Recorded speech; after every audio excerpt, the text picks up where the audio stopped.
आज मैं आपको परमेश्वर के वचन से बताऊंगा कि प्रभु यीशु मसीह हमारे लिए क्या बने। ठीक है, प्रभु यीशु मसीह हमारे लिए क्या क्या बने। हालेलुया। प्रभु यीशु मसीह हमारे लिए क्या बने। हम कुछ बनना चाहते हैं, है ना, हम महान बनना चाहते हैं, हम कुछ अच्छा बनना चाहते हैं, कुछ बड़ा बनना चाहते हैं, लेकिन यीशु मसीह हमारे लिए क्या बने। जब प्रभु यीशु मसीह संसार में आए तो वो हमारे लिए क्या बने आखिर। और इन बातों को ध्यान से सुनेंगे और उनसे हम लोग सीखेंगे उन बातों से। सबसे पहला बात, यीशु मसीह हमारे लिए क्या बना, इसके लिए हम लोग देखेंगे यूहन्ना रचित सुसमाचार, उसका पहला अध्याय, यूहन्ना रचित सुसमाचार और उसका पहला अध्याय और उसका 18 वचन में लिखा है, परमेश्वर को किसी ने कभी नहीं देखा, परमेश्वर इकलौता जो पिता की गोद में है उसी ने उसे प्रकट किया। इसको इस तरीके से मैं अनुवाद करके आपको थोड़ा सा समझाऊंगा कि परमेश्वर अदृश्य है, परमेश्वर को कभी किसी ने नहीं देखा, या परमेश्वर को कभी किसी ने नहीं देखा सिवाय उसके इकलौते बेटे के जो उसके गोद में था। हालेलुया। और वो जब देहधारी होकर इस संसार में आया तो उसने हम पर अब परमेश्वर को प्रकट किया। हालेलुया। किसी भी व्यक्ति के बारे में अगर कोई बताना चाहता है तो पहले चाहिए कि जिस व्यक्ति के बारे में बताया जा रहा है उस व्यक्ति को जाने। हालेलुया। आप बगैर किसी को जाने आप उसके बारे में बता सकते हैं? जिसके बारे में आप कुछ भी नहीं जानते हैं, क्या आप उसके बारे में कुछ बता सकते हैं? नहीं बता सकते। या तो आप किसी से सुनेंगे उसके बारे में और जो कुछ आप सुनेंगे वही बताएंगे, लेकिन जो सुनी सुनाई बातें रहती है कई बार उसमें बहुत कुछ मिक्स कर देते हैं, है ना, कुछ अपने तरफ से जोड़ देते हैं थोड़ा रुचिकर बनाने के लिए। हमेशा आप गौर करिएगा कि जब आप किसी से कुछ बात सुने और वही बताते हैं ना, तो कुछ लाइन कम ज्यादा होने की पूरी संभावनाएं रहती है। कुछ जोड़ देते हैं, कुछ अपना भी थोड़ा सा राय जोड़ देते हैं उसके अंदर, और जबरदस्ती का वो क्या करते हैं, हम ऐसा बोलते हैं जैसे उस व्यक्ति ने ये बात भी बोला था, लेकिन उस व्यक्ति ने 2 बात बोला होगा, लेकिन हमने क्या बताया कि उन्होंने 4 बातें बोली। फिर उसके बाद यदि आप किसी के बारे में बताना चाहते हैं, या तो आपने सुना होगा, या तो आपने उसके बारे में पढ़ा होगा, या फिर आप खुद व्यक्तिगत तरीके से उसको जानते हैं। ठीक है, नहीं तो आप किसी के बारे में कुछ भी नहीं बता सकते। Hallelujah, praise the Lord. मेरे प्रिय, वैसे ही परमेश्वर प्रभु यीशु मसीह क्या बने, परमेश्वर को हम पर प्रकट करने वाले बने। पहला बात क्या है, प्रभु यीशु मसीह क्या बने, एक प्रकार से एक प्रभु यीशु मसीह परमेश्वर पिता को हम पर प्रकट करने वाले बने, प्रकट करने वाले बने। जैसे एक आईना होता है, समझ लीजिए, खैर आईना का जो उदाहरण है बहुत ज्यादा सटीक नहीं है, क्योंकि आईना तो वो है, आईने में जब आप खड़े होंगे तब आप अपने आप को दिखाएंगे, लेकिन मैं आपसे ये बोलूंगा कि आईना वही दिखाएगा जो उसके सामने होगा। आईना कभी गलत दिखाएगा नहीं दिखाएगा ना। सो प्रभु यीशु मसीह भी परमेश्वर को क्या करते हैं, प्रकट करते हैं। परमेश्वर को वो हमें दिखा रहा है। परमेश्वर एक है, हम सब जानते हैं, हर एक व्यक्ति जानता है, लेकिन वो परमेश्वर कौन है। हालेलुया। वो परमेश्वर आखिर कौन है। अगर कोई व्यक्ति अपनी जिंदगी में परमेश्वर को जानना चाहता है, ये जानना चाहता है कि वो एकमात्र परमेश्वर कौन है, सृष्टिकर्ता कौन है, वो कौन है जिसने इस पूरे संसार को बनाया, वो कौन है जिसने इंसान को बनाया, वो कौन है जो सब कुछ संभालता है, जिसके अधिकार में, जिसके वश में सब कुछ है, आखिर वो कौन है। अगर कोई व्यक्ति जानना चाहता है तो उसे प्रभु यीशु मसीह के द्वारा ही पता चलेगा। जब आप प्रभु यीशु मसीह को जानेंगे तब आप परमेश्वर को जान पाएंगे, क्योंकि प्रभु यीशु मसीह संसार में परमेश्वर को हमारे ऊपर प्रकट करने के लिए आए कि वो परमेश्वर कौन है। वो एक परमेश्वर कौन है जिसकी तुम आराधना करते हो। हालेलुया।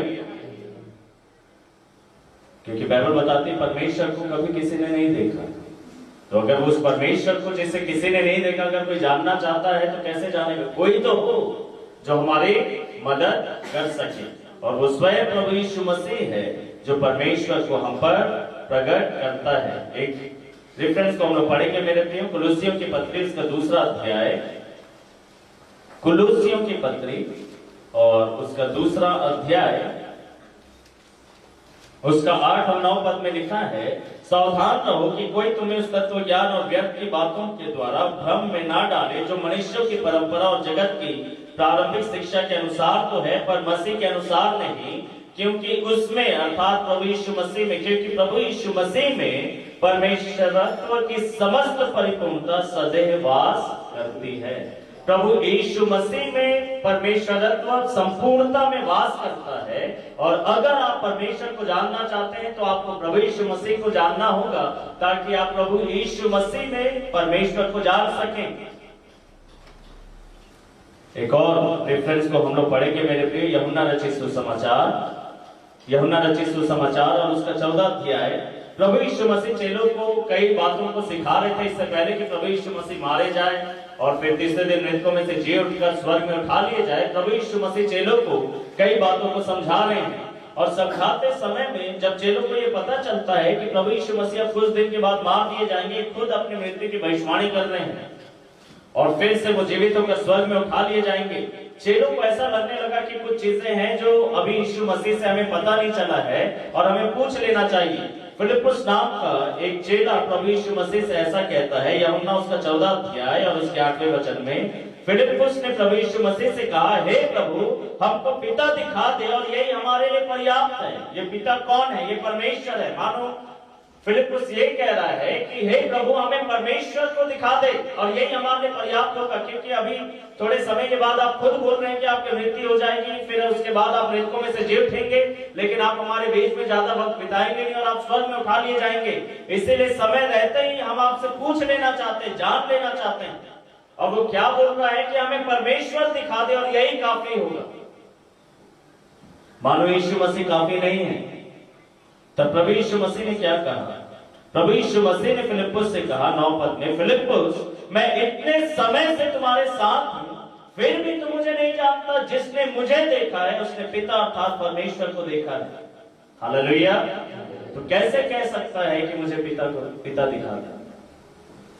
यीशु मसीह फिलिप्पुस से बोल रहे कि फिलिप्पुस, मैं इतने समय से मैं तुम्हारे साथ हूं, फिर भी तुम मुझे नहीं जानता। उसने ये नहीं बोला कि फिर भी तुम पिता को नहीं जानता। यीशु मसीह ने बोला फिर भी तुम मुझे नहीं जानता। क्यों? अगर तू मुझे नहीं जानता तो तू परमेश्वर को भी नहीं जानेगा। हालेलुया। क्योंकि मैं स्वयं परमेश्वर हूं, वो स्वयं परमेश्वर है मेरे प्रिय। पूरा परमेश्वरत्व तो उसमें सदैव वास करता है। Hallelujah, hallelujah. मेरे प्रियो, प्रभु यीशु मसीह के रहते हुए भी आज प्रभु यीशु मसीह के बगैर लोग परमेश्वर को जानना मानते हैं और वो नहीं जान पाता। प्रभु यीशु मसीह का एक सवाल है, मैं इतने समय से तुम्हारे साथ हूं, फिर भी तू मुझे नहीं जानता? क्या तू अभी भी नहीं समझ पाया कि मैं खुद वह परमेश्वर हूं जिसको तू तलाश रहा है, जिसको तू ढूंढ रहा है? तू मैं तेरे साथ उसके बावजूद भी तू मुझे नहीं पहचान पाया। तूने मुझे परमेश्वर नहीं समझा। मैं परमेश्वर को प्रकट कर रहा हूं लेकिन तू उसको देख नहीं पा रहा। तुझे अभी भी ऐसा लगता है कि परमेश्वर थोड़ा फर्क होगा। नहीं, जैसा यीशु है वैसे ही परमेश्वर है। हालेलुया। क्योंकि वह स्वयं परमेश्वर है मेरे प्रिय। सो पहला बात, यीशु मसीह हमारे लिए क्या बना? परमेश्वर को प्रकट करने वाला बना। तो इससे हम लोग क्या सीखते हैं? अगर आप परमेश्वर को जानना चाहते हैं मेरे प्रिय कि परमेश्वर कौन है, परमेश्वर कैसा, उसका स्वभाव कैसा है। कई बार लोग सोचते ना कि पता नहीं वो कैसा होगा। अक्सर जिनका विवाह होने वाला रहता है, खैर कई बार लोग एक दूसरे को पहले से जानते हैं लेकिन फिर भी सब कुछ नहीं जानते। लेकिन जहां पर मेरे पे दूर जगह से लड़का आ रहा है या लड़की आ रही है, मन में सवाल रहता, पता नहीं वो कैसे होगी। अगर आपके मन में सवाल है कि परमेश्वर कैसा है, परमेश्वर कौन है, परमेश्वर का स्वभाव कैसा है, परमेश्वर का व्यक्तित्व कैसा है, परमेश्वर मेरे बारे में क्या चाहता है, परमेश्वर आपके व्यक्तिगत जीवन के लिए क्या सोचता है, क्या आपको पता है कि परमेश्वर आपके व्यक्तिगत जीवन के बारे में सोच रहा है? हालेलुया। बाइबल बताती है यिर्मयाह 29 अध्याय में कि परमेश्वर ने जो कल्पनाएं हमारे विषय में किया है, हालेलुया, तुम्हारे विषय में किया है, आपके विषय में परमेश्वर विचार करता है। ये क्या बात हमें खुश नहीं करती, आनंदित नहीं करती कि परमेश्वर जो सर्वशक्तिमान है वो हमारे बारे में, हमें से एक के बारे में सोचता है। ऐसा यहाँ पर कोई भी व्यक्ति नहीं है जिसके बारे में परमेश्वर नहीं सोचता। जिसके बारे में परमेश्वर कुछ नहीं जानता, जिसके नाम को परमेश्वर नहीं जानता, ऐसा कोई भी नहीं है। हालेलुया। हम में से हर एक के बारे में, आप कैसे भी व्यक्ति क्यों ना, आप छोटे हैं, बड़े हैं, अच्छे हैं, बुरे हैं, आप कहीं से भी आते हो, लेकिन परमेश्वर आपके बारे में सोचता है, ध्यान रखता है, और उसने आपके लिए एक योजना बनाया है। और अगर वो योजना आप नहीं जान पा रहे तो ये आपकी गलती है।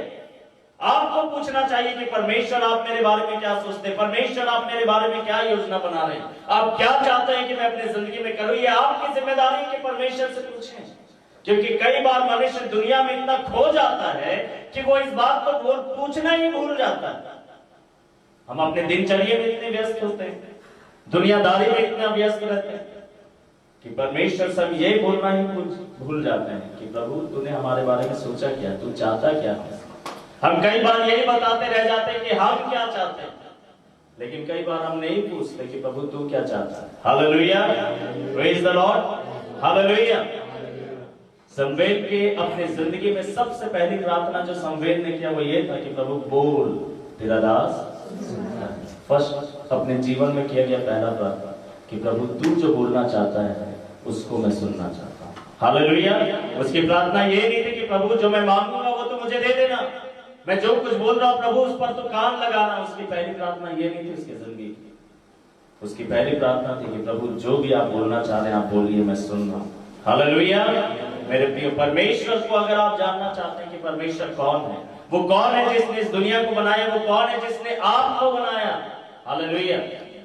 आप जैसे भी हैं, आपको किसने बनाया है और क्यों बनाया है, ये वही जानता है। हालेलुया। और अगर आप प्रभु के पास आएंगे, अगर आप जानना चाहते हैं कि परमेश्वर आपके लिए क्या सोचता है, आपको प्रभु यीशु मसीह के पास आना चाहिए। और प्रभु यीशु मसीह के पास जब आप आएंगे, जब आप प्रभु यीशु मसीह को देखेंगे, आपको उसमें परमेश्वर दिखाई देगा। हालेलुया। परमेश्वर कैसे बोलता है, परमेश्वर कैसे आपसे प्यार करता है, परमेश्वर आपके बारे में क्या सोचता है, उसका स्वभाव कैसा है मेरे प्रिय, वो सब प्रभु यीशु मसीह में आपको दिखाई देगा। हालेलुया। और तब आप परमेश्वर को जान पाएंगे मेरे प्रिय।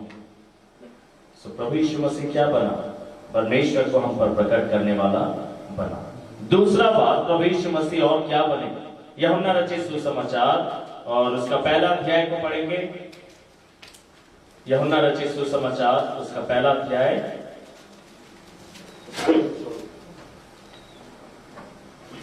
और उसका 29 पद से आगे इस प्रकार से लिखा है कि यूहन्ना बपतिस्मा दाता जब प्रचार कर रहा था, उन दिनों में प्रभु यीशु मसीह को जब उसने देखा तो इस प्रकार से कहा। दूसरे दिन उसने यीशु को अपनी ओर आते देखकर कहा, देखो परमेश्वर का मेघना जो जगत का पाप उठा ले जाता है। यीशु मसीह क्या बने, जगत का पाप उठाकर लेकर जाने वाले बने। हालेलुया। कितनी खुशी की बात है कि कोई है जो हमारे पाप को उठाकर लेकर जा सकता है। आप अपने पाप का बोझ क्या खुद उठाना चाहते हैं? आप अपने पाप का भार खुद उठाना चाहते हैं? मेरे प्रिय, प्रभु यीशु मसीह आपके पापों का भार उठाना चाहता है। क्या कोई भी ऐसा है जो कह सकता है कि मैं पापी नहीं हूं? बाइबल बताती है कोई भी धर्मी नहीं है। धर्मी जो सोचते हैं अपने आप को वो भी धर्मी नहीं है। जो धार्मिकता के कार्य करते हैं और उन पर घमंड करते हैं वो भी धर्मी नहीं है। बाइबल बताती है कोई भी व्यक्ति अपने कर्मों से धर्मी नहीं बना। लेकिन प्रभु यीशु मसीह पर जब मैं और आप विश्वास करते हैं और उसकी अधीनता में, ना केवल विश्वास करना, याद रखें दुष्ट आत्माएं भी विश्वास करती है। मैंने पिछले बार बताया था, हर कोई जो कहता है कि मैं यीशु को मानता हूं, यीशु के ऊपर विश्वास करता हूं, सच में क्या विश्वासी है? नहीं। बाइबल बताती है मेरे प्रिय, मत्ती 7 अध्याय में प्रभु यीशु मसीह तो अंतिम दिनों में कह देंगे कि मुझसे दूर हो जाओ हे कुकर्मियों, मैं तुम्हें नहीं जानता, मैंने तुम्हें कभी जाना ही नहीं। जब लोग कह रहे होंगे हे प्रभु हे प्रभु हे प्रभु हे प्रभु, मैंने ये किया, मैंने वो किया, मैं ये हूं, मैं वो हूं, प्रभु बोल देगा कि मैं तुम्हें नहीं जानता। ना केवल विश्वास करना, लेकिन क्या करना, उसकी अधीनता में जीना। ना केवल ये बोलना, कई बार लोग बोलते हैं कि मैं अपने पापों को मानता हूं। नहीं, सिर्फ उतना काफी नहीं है कि बस ऐसे हल्के से बोल दे। जैसे आजकल सॉरी को कौन समझता है? बोलना पड़ता है कि सॉरी बोल, सॉरी बोल, सॉरी बोल। समझ ही नहीं आ रहा सामने वाले को कि गलती किया है कि सॉरी बोलना चाहिए। ऐसे ही मरे हुए मन से बोल देते हैं सॉरी। तो कई बार पापों का अंगीकार करो, पापों का अंगीकार करवा दे, छोड़ो यार। पीछे कहीं बैठा रहेगा तो नहीं करेगा, सामने रहेगा जबरदस्ती बोलना पड़ेगा क्योंकि इसका मुंह दिखाई दे रहा, चल रहा है, नहीं चल रहा। हम गंभीरता से बोलते हैं, व्यक्ति कितनी गंभीरता से उसको ले रहा है वो खुद जानता है। Hallelujah, praise the Lord. मेरे प्रिय, वो पापों को परमेश्वर का मेमना बना जो पापों को उठा कर लेकर जाता है। अगर पाप इस दुनिया में नहीं होते, मनुष्य अगर पापी नहीं होता, तो प्रभु यीशु मसीह क्या उठाकर लेकर जा रहे हैं? हमारे पाप। बाइबल बताती है पाप की मजदूरी मृत्यु है, लेकिन परमेश्वर का दान प्रभु यीशु मसीह में अनंत जीवन है। हालेलुया। मेरे प्रिय, अगर आप पापों की क्षमा को चाहते हैं, मेरे प्रिय, अगर आप चाहते हैं कि आपके पाप को उठा कर लेकर जाए, आप अपने पापों के भार को सह नहीं पा रहे हैं। एक घटना है मेरे प्रिय, भजन संहिता 51 अध्याय को जब आप पढ़ते हैं, बाइबल बताती है दाऊद के बारे में। जब दाऊद ने पाप किया और वो बिल्कुल मानने के लिए तैयार नहीं था, एहसास करने के लिए कि वो उसने पाप किया है। जब हमारा विवेक मरा हुआ रहता, हमारा जो आत्मा मरी भी रहती है कई बार, तो हमें पता ही नहीं चलता कि हम दोषी, हम पापी। कई लोगों को हम लोग समझाते हैं कि आपने गलत किया, समझ में नहीं आता हूं। हमें समझ में आ रहा है कि उससे गलती हुआ, लेकिन उसको समझ में नहीं आ रहा है कि उसको गलती हुआ। मानने के लिए तैयार नहीं, तो उन्हें समझ में नहीं आता, बोलेंगे मैंने कहां गलत किया बताओ, लड़ना शुरू कर देंगे, मैंने कहां गलत किया बताइए, मेरे को साबित करके बताइए। तो कहां साबित करें, कोई केमिकल टेस्ट थोड़ी ना कि ऐसा ऐसा मिलाकर आपको दिखा देंगे देखो रंग बदल गया, इससे पता चलता है कि आपने गलत किया।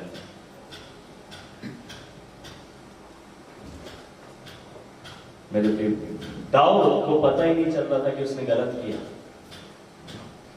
और नातान नबी को परमेश्वर उसके पास भेजता है, और नातान नबी जाकर दाऊद को सीधे नहीं बोलता कि दाऊद तूने गलत किया, ये पाप किया, सीधे नहीं बोलता।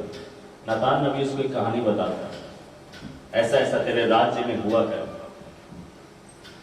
और दाऊद उस घटना को सुनकर इतना क्रोधित हो जाता, बोलता है कि किसने ऐसा किया मुझे बताओ और मैं उसे खत्म कर दूंगा। तब नातान नबी उसको डांटता, बोलता है कि हे राजा, ये पाप तूने किया, तू ही वो व्यक्ति है जिसने ऐसा किया, और उसने जो किया था उसको बताया। तब दाऊद का दिल टूटा। Hallelujah, hallelujah. आपको पता है जो सजा आप दूसरे के लिए मांगते हैं, उसी सजा के हकदार आप भी थे। एक इंग्लिश में बहुत अच्छा स्टेटमेंट है, किसी ने बोला, how odd is the logic of our mind, when it comes to others we seek judgment, but when it comes to us we seek mercy। मनुष्य का जो मन है वो कितना अजीब है, उसका जो सोचने का तरीका। जब गलती दूसरे से होती है तो वो न्याय मांगता है, और जब गलती खुद की रहती है तो वो दया मांगता है। ऐसे इंसान, मेरे पे बाइबल बताती है कि देखो परमेश्वर का मेमना, प्रभु यीशु मसीह क्या बना? परमेश्वर का मेमना बना जो जगत का पाप उठा लिया जाता है। आप उस जगत के एक हिस्सा हैं। हालेलुया। वो आपके पापों को उठाने के लिए आया, आपके गुनाहों को उठाने के लिए आया। मेरे प्रियो, मेमने का क्या मतलब है, इससे आप क्या समझ रहे थे? कि जिस दिन यूहन्ना बपतिस्मा दाता ने जब लोगों के सामने खड़े होकर बोला कि देखो परमेश्वर का मेमना जो जगत का पाप उठा ले जाता है, कोई भी भीड़ में से आकर ये नहीं बोला यूहन्ना बपतिस्मा दाता को कि इसका मतलब क्या है, सीधा सीधा समझाओ, आप बोलना क्या चाहते हैं, हमें तो समझ में नहीं आ रहा है क्या बोल रहे हैं, क्या मतलब है परमेश्वर का मेमना जो जगत का पाप उठा ले जाता है, इसका मतलब क्या है, परमेश्वर का मेमना का मतलब क्या है? किसी ने आकर नहीं पूछा ये बात। आपको पता है फिर से दूसरी बार एक बार और यूहन्ना ने ऐसा बोला, 35 पद में लिखा है, फिर दूसरे दिन यूहन्ना अपने चेलों में से 2 के साथ खड़ा हुआ था, और उसने यीशु को जाते हुए देखकर कहा, देखो परमेश्वर का मेमना। और जैसे यीशु मसीह ने यूहन्ना बपतिस्मा दाता ने बोला यीशु मसीह ने कि देखो ये परमेश्वर का मेमना, अर्थात वह परमेश्वर का मेमना जो जगत का पाप उठा लिया जाता है, 37 पद में लिखा, और दोनों चेले उसकी बात सुनकर यीशु के पीछे हो गए। मतलब ये दोनों चेले समझ गए कि यूहन्ना बपतिस्मा दाता क्या बोलना चाह रहा, तभी तो यीशु के पीछे चले गए। इनको समझ आ गया, मतलब कुछ तो ये बात जानते थे। क्या है यूहन्ना जो बोल रहा, उसका मतलब क्या है? परमेश्वर का मेमना जो जगत का पाप उठा लिया जाता है। मेरे प्रियो, ये यहूदियों के बीच में इस बात को बोल रहा है जिनके बीच में से प्रभु यीशु मसीह निकल कर आए। और अगर आप पुराने नियम को पढ़ेंगे मेरे प्रियो, तो व्यवस्था विवरण में आप देखते हैं इस बात को, और लय व्यवस्था में भी आप इन बातों को देखते हैं, जहां पर पुराने नियम में व्यवस्था के अनुसार बलि चढ़ाया जाता था, बलिदान चढ़ाए जाते थे। जब तक प्रभु यीशु मसीह नहीं आए, पुराने नियम में हम लोग देखते हैं कि बलिदान की प्रथा बनी हुई थी, लेकिन यीशु मसीह के आने के बाद उन सब चीजों को परमेश्वर ने खत्म किया स्वयं। और अगर परमेश्वर ने खत्म कर दिया है तो हमें भी रुक जाना चाहिए।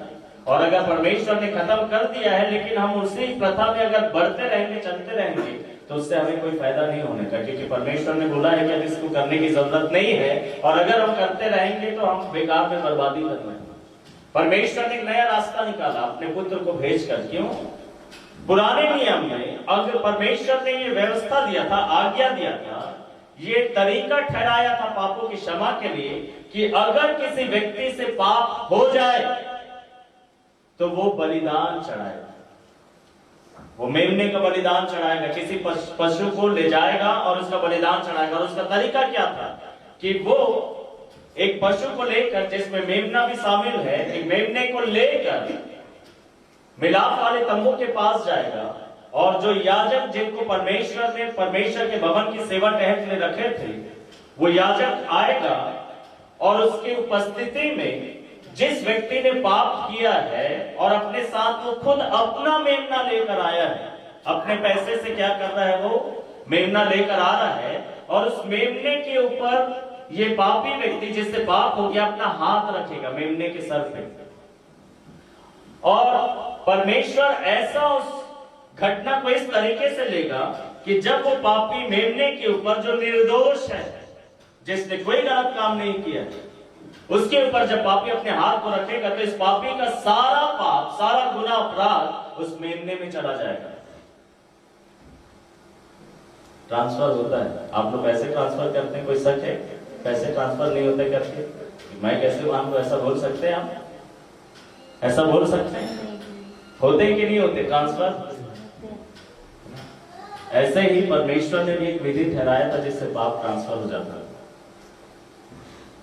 वो इंसान का पाप अब किसके ऊपर चला गया? मेमने के ऊपर, और उस मेमने को खत्म किया जाता है और तब पापों का प्रायश्चित होता है। परमेश्वर इस व्यक्ति के गुनाह को माफ कर देता है उस समय के लिए। फिर उसके बाद फिर से अगर गुनाह होगा तो फिर मेमने को लेकर जाएगा। कितने मेमने को लेकर जाएगा? तो इसीलिए जानते थे कि जब यूहन्ना बपतिस्मा दाता ने बोला कि देखो परमेश्वर का मेमना जो जगत का पाप उठा लिया जाता है, तो सुनने वाले लोग तुरंत समझ गए कि बोला क्या जा रहा है, उसका अर्थ क्या है। लोगों को समझ में आ गया कि परमेश्वर ने खुद हमारे पापों की क्षमा के लिए प्रबंध किया है और हम मेमने को नहीं ला पा रहे। कितने मेमने को लेकर जाओगे? हम प्रायश्चित नहीं कर पा रहे हैं, इसलिए परमेश्वर ने खुद एक अपने तरफ से मेमने को भेजा जो उसके खुद का बेटा है। और परमेश्वर का पुत्र प्रभु यीशु मसीह एक मेमना बनकर इस संसार में आया मेरे प्रिय, और उसने हमारे पाप को अपने ऊपर क्या कर लिया? उठा लिया, और वो बलिदान मारा गया। हालेलुया! प्रभु यीशु मसीह क्रूस पर मारे गए। सो प्रभु यीशु मसीह परमेश्वर का मेमना बना और उसने हमारे पापों को उठाया है। अगर आप चाहते हैं मेरे प्रियो कि आपके पाप कोई उठा ले, आपके पाप का बोझ आपके ऊपर ना रहे। आपको पता है अगर आपका पाप आपके ऊपर रहेगा तो उसका क्या होगा? अगर आपका पाप आप ही के ऊपर रहेगा तो सजा मिलेगी, क्योंकि पाप जहां पर है वहां पर परमेश्वर का न्याय है, सजा है। इसीलिए आपको आपके पाप प्रभु को दे देने चाहिए। जब वो आपके पापों को उठाने के लिए आया है तो आपको आपका पाप दे देना चाहिए। आपको पता है कि पाप का जो वजन है बहुत ज्यादा होता है। जब एक व्यक्ति समझ जाता है कि उसने पाप किया है, तब उसको उसका असली जो वजन है समझ में आता है, वो उठाकर नहीं चल सकता। आपको पता है कई लोगों के जीवन से जो गलतियां करते हैं, जिनसे कोई गलत हो गया तो आत्महत्या कर लेते हैं। क्यों? मेरे प्रिय बर्दाश्त से बाहर होता। जब उनको ये समझ में आ जाता है कि उन्होंने गलत किया, उनसे गलती हुई, वो सह नहीं पाते उसको और अपने आप को खत्म कर लेते हैं। मैं आपको बताना चाहता हूं पाप बहुत भारी है, पाप बहुत नुकसानदायक है, पाप के साथ हमेशा सजा है। लेकिन परमेश्वर का मेमना प्रभु यीशु मसीह इन पापों को उठाने के लिए, हालेलुया, दूसरा बात, प्रभु यीशु मसीह क्या बने? परमेश्वर का मेमना जो जगत का पाप उठाकर लेकर जाता है। अगर आप अपने पापों को प्रभु यीशु मसीह को देना चाहते हैं तो आज वो दिन है जब आप अपने पापों को प्रभु को दे सकते हैं और बोल सकते हैं कि प्रभु मैं अपना सारा पाप तुझे देता हूं, तेरे ऊपर मैं डाल देता हूं। हालेलुया। मुझे पापों से छुटकारा दे, मेरे पापों से तू मेरा उद्धार कर, मेरे पापों को तू क्षमा कर दे। तीसरा बात देखेंगे मेरे प्रिय, प्रभु यीशु मसीह हमारे लिए और क्या बने?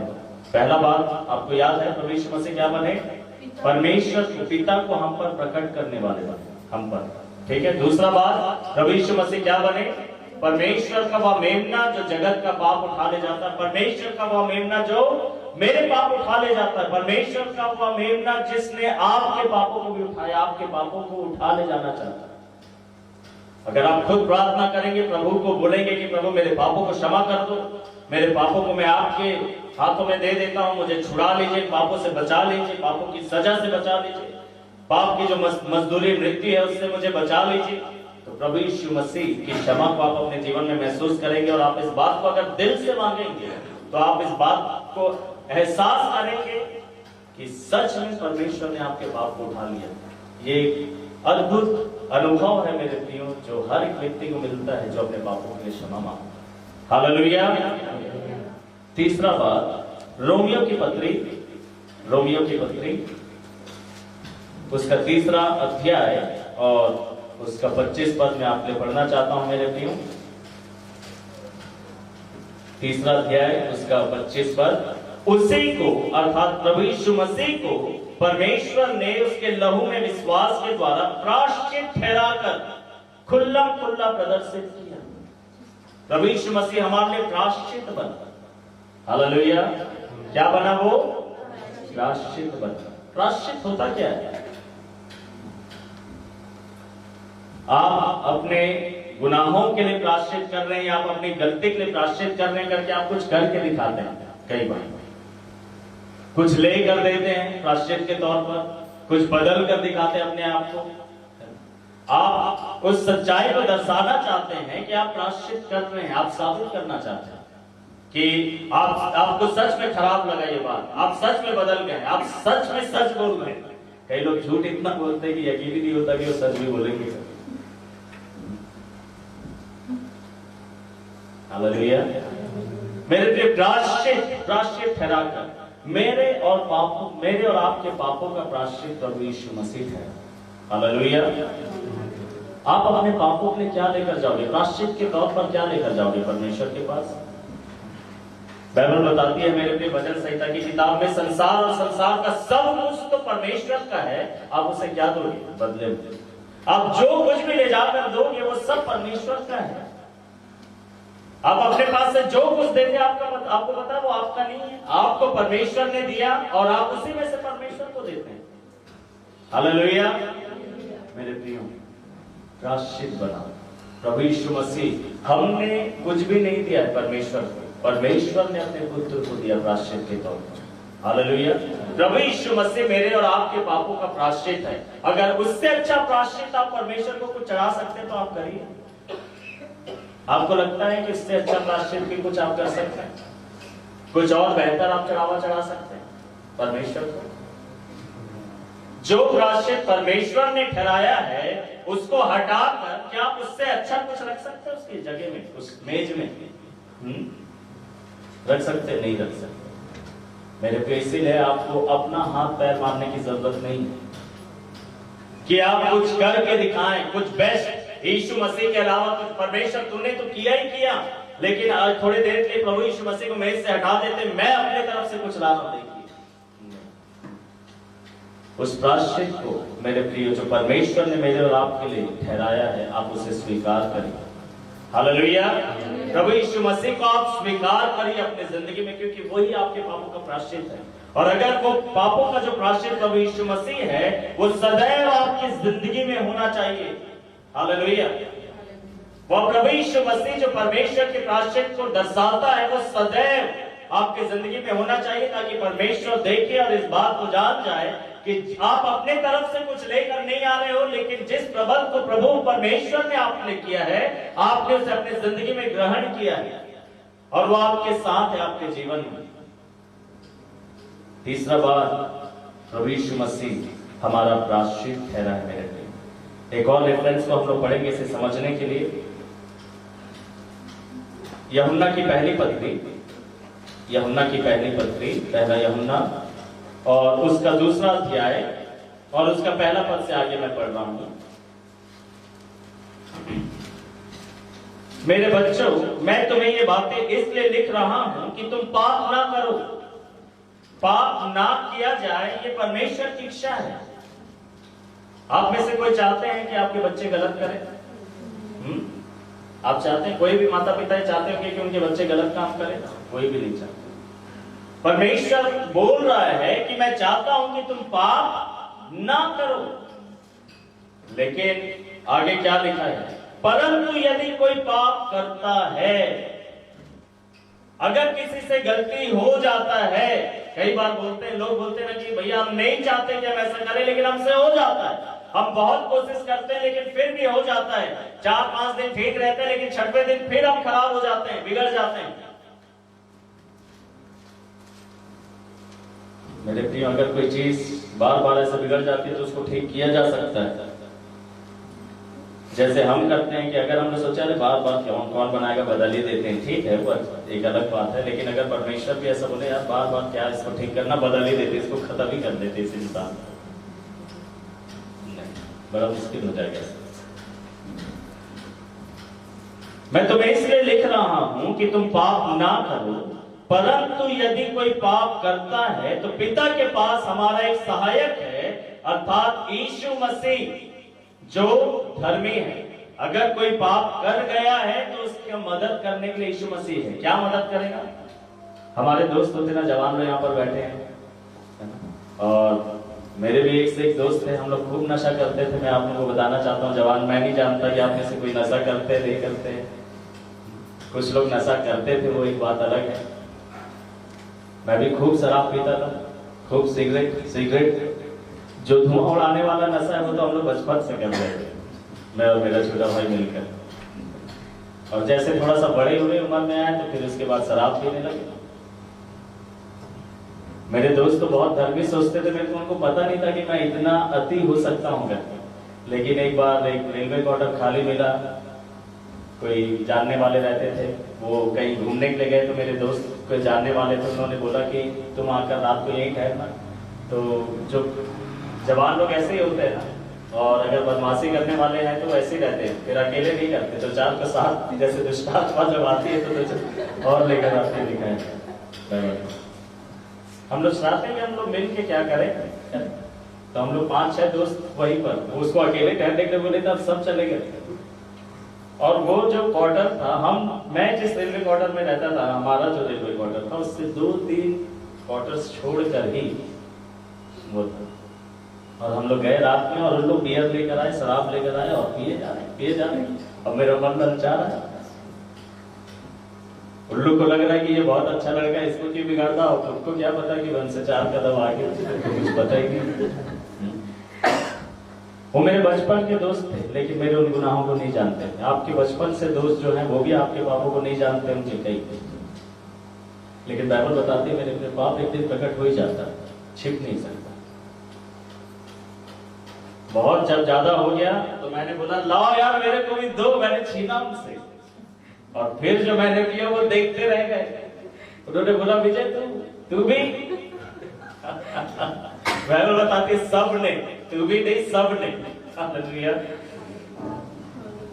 और वो हैरान हो गए। और उसके बाद ऐसा समय हुआ, उसके बाद जब भी हम पीने के लिए जाते हैं, अगर शराब पीना है तो मेरे बगैर नहीं होगा, मैं जरूर उनके बीच में रहूंगा, मैं उनके साथ मिलकर पीऊंगा, और अगर उनसे कुछ बच जाएगा तो उसको भी मैं खत्म कर दूंगा।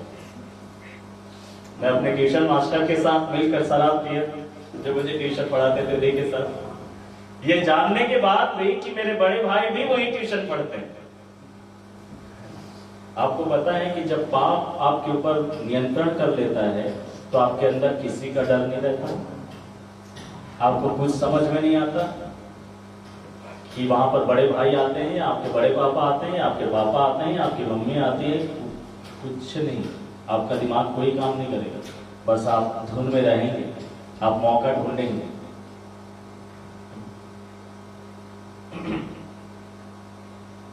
सो मेरे प्रिय, जब बाइबल यहाँ पर बता रही है कि परंतु यदि कोई पाप करता है तो पिता के पास हमारा एक सहायक है। हालेलुया। मेरे जो दोस्त थे वो तो मेरी सहायता कर रहे थे कि पाप में बढ़ूं। हम लोग मिलकर पाप कर रहे हैं, शराब खरीदने में मदद करेंगे, शराब पीने में मदद करेंगे, हर एक प्रकार का नशा करने में। मैं बोलता हूँ कि शराब और वो बियर, विस्की, ये सब चीजें तो हम लोग पीते रहे। खैर, हम लोग से बहुत आगे विवेक भैया थे जो कैमरे को संभाल रहे हैं, उनका भी जीवन प्रभु यीशु मसीह ने बदला, वो तो और ज्यादा थे, है ना। उन्होंने मुझे शेयर किया, आप लोगों में से और भी कोई शेयर करेगा कि आप भी ऐसे थे, तो मैं आपका भी हो सकता, कभी नाम बताओ। मुझे छिपाने की जरूरत नहीं है कि मैं सब था, मैं सब था। गुटखा और तंबाकू सूट नहीं किया, क्योंकि जब पहली बार मैंने कहा चक्कर आके गिर गया तो इसलिए मैंने छोड़ दिया उसको। मैं बोला यार ये मेरे को अपने घर वालों तक ले जाएगा, बेकार में पकड़े जाऊंगा। बाकी सब बाकी चीज। लेकिन सन 2000 में बाइबल बताती है मेरे प्रिय कि अगर किसी से पाप हो गया है तो उसके लिए सहायक है। क्या सहायता करेगा? अरे छोड़, एक पैक लगा, दुख भूल जाएगा। चल उधर घूमने के लिए जाते हैं, सब भूल जाएगा। ऐसा वाला सहायक नहीं मिला मेरे। हालेलुया। तो मुझसे बोले कि एक कस लगा सब ठीक हो जाएगा, नहीं। मुझे एक सहायक मिला जिसने बोला कि मेरे पास आओ और मैं उन पापों को क्षमा करूंगा और मैं तुम्हें उन पापों से बाहर लाऊंगा। हालेलुया। और पाप का जो पकड़ है उसको मैं क्या करूंगा, उस पाप के हाथ से मैं तुम्हें छुड़ा लूंगा और फिर वो पाप तुम्हारे ऊपर हावी नहीं हो पाएगा। हालेलुया। ऐसा सहायक हमें चाहिए जो हमें छुड़ाए, जो हमें आजाद करे, बंधन में ना रखे, हमारी मदद करे। अगर आप निकलना चाहते हैं तो आपके लिए सहायक इंतजार कर रहा है आपकी मदद करने के लिए, वो प्रभु यीशु मसीह है। आपने बहुतों को ढूंढ लिया, बहुतों को बोला होगा मेरे प्रियो, लेकिन अब आप प्रभु यीशु मसीह को बोले, दिल से सच्चाई से कि आप ऐसा करना चाहते हैं, प्रभु यीशु मसीह करेगा। हालेलुया। सन 2000 में जब जिस दिन मैंने अपना जीवन प्रभु को दिया मेरे प्रिय, उसके बाद कभी वो नशा मेरे जिंदगी में नहीं आया, कभी भी नहीं। हालेलुया। Praise the Lord. मेरे प्रिय, अगर कोई सामने सिगरेट पीता तो अभी तकलीफ होता है उसके धुएं से, पहले हम खुद उड़ा रहे हैं। शराबी के पास जाकर खड़ा होकर पता चल जाता है कि शराब पिया और बहुत मुश्किल हो जाता है। कुछ लोग जब अति करके रहते हैं, क्योंकि मुंह से महकता रहता है, वो महक रहा बोलेंगे या बदबू है, इतना थोड़ी ना है कि महक रहा है, लग रहा है। लेकिन जब हम खुद पीते थे, हालेलुया, जब आपको कोई वहां से निकालेगा ना, तब आपको पता चलेगा कि आप किस में थे। जब आप होश में आएंगे तभी आपको पता चलेगा कि आप दलदल में। हालेलुया। लेकिन जब एक व्यक्ति होश में नहीं रहता, उसे पता ही नहीं होता। सो मेरे पे प्रभु यीशु मसीह हमारा सहायक है, वो प्रायश्चित है, वो हमारा सहायक है। जब मैं आपको बोल रहा हूं कि प्रभु यीशु मसीह हमारा प्रायश्चित ठहरा, वो हमारी मदद करने के लिए आया। बाइबल बताती है कि मैं तो तुम्हें इसलिए लिख रहा हूं कि तुम में से कोई पाप ना करे।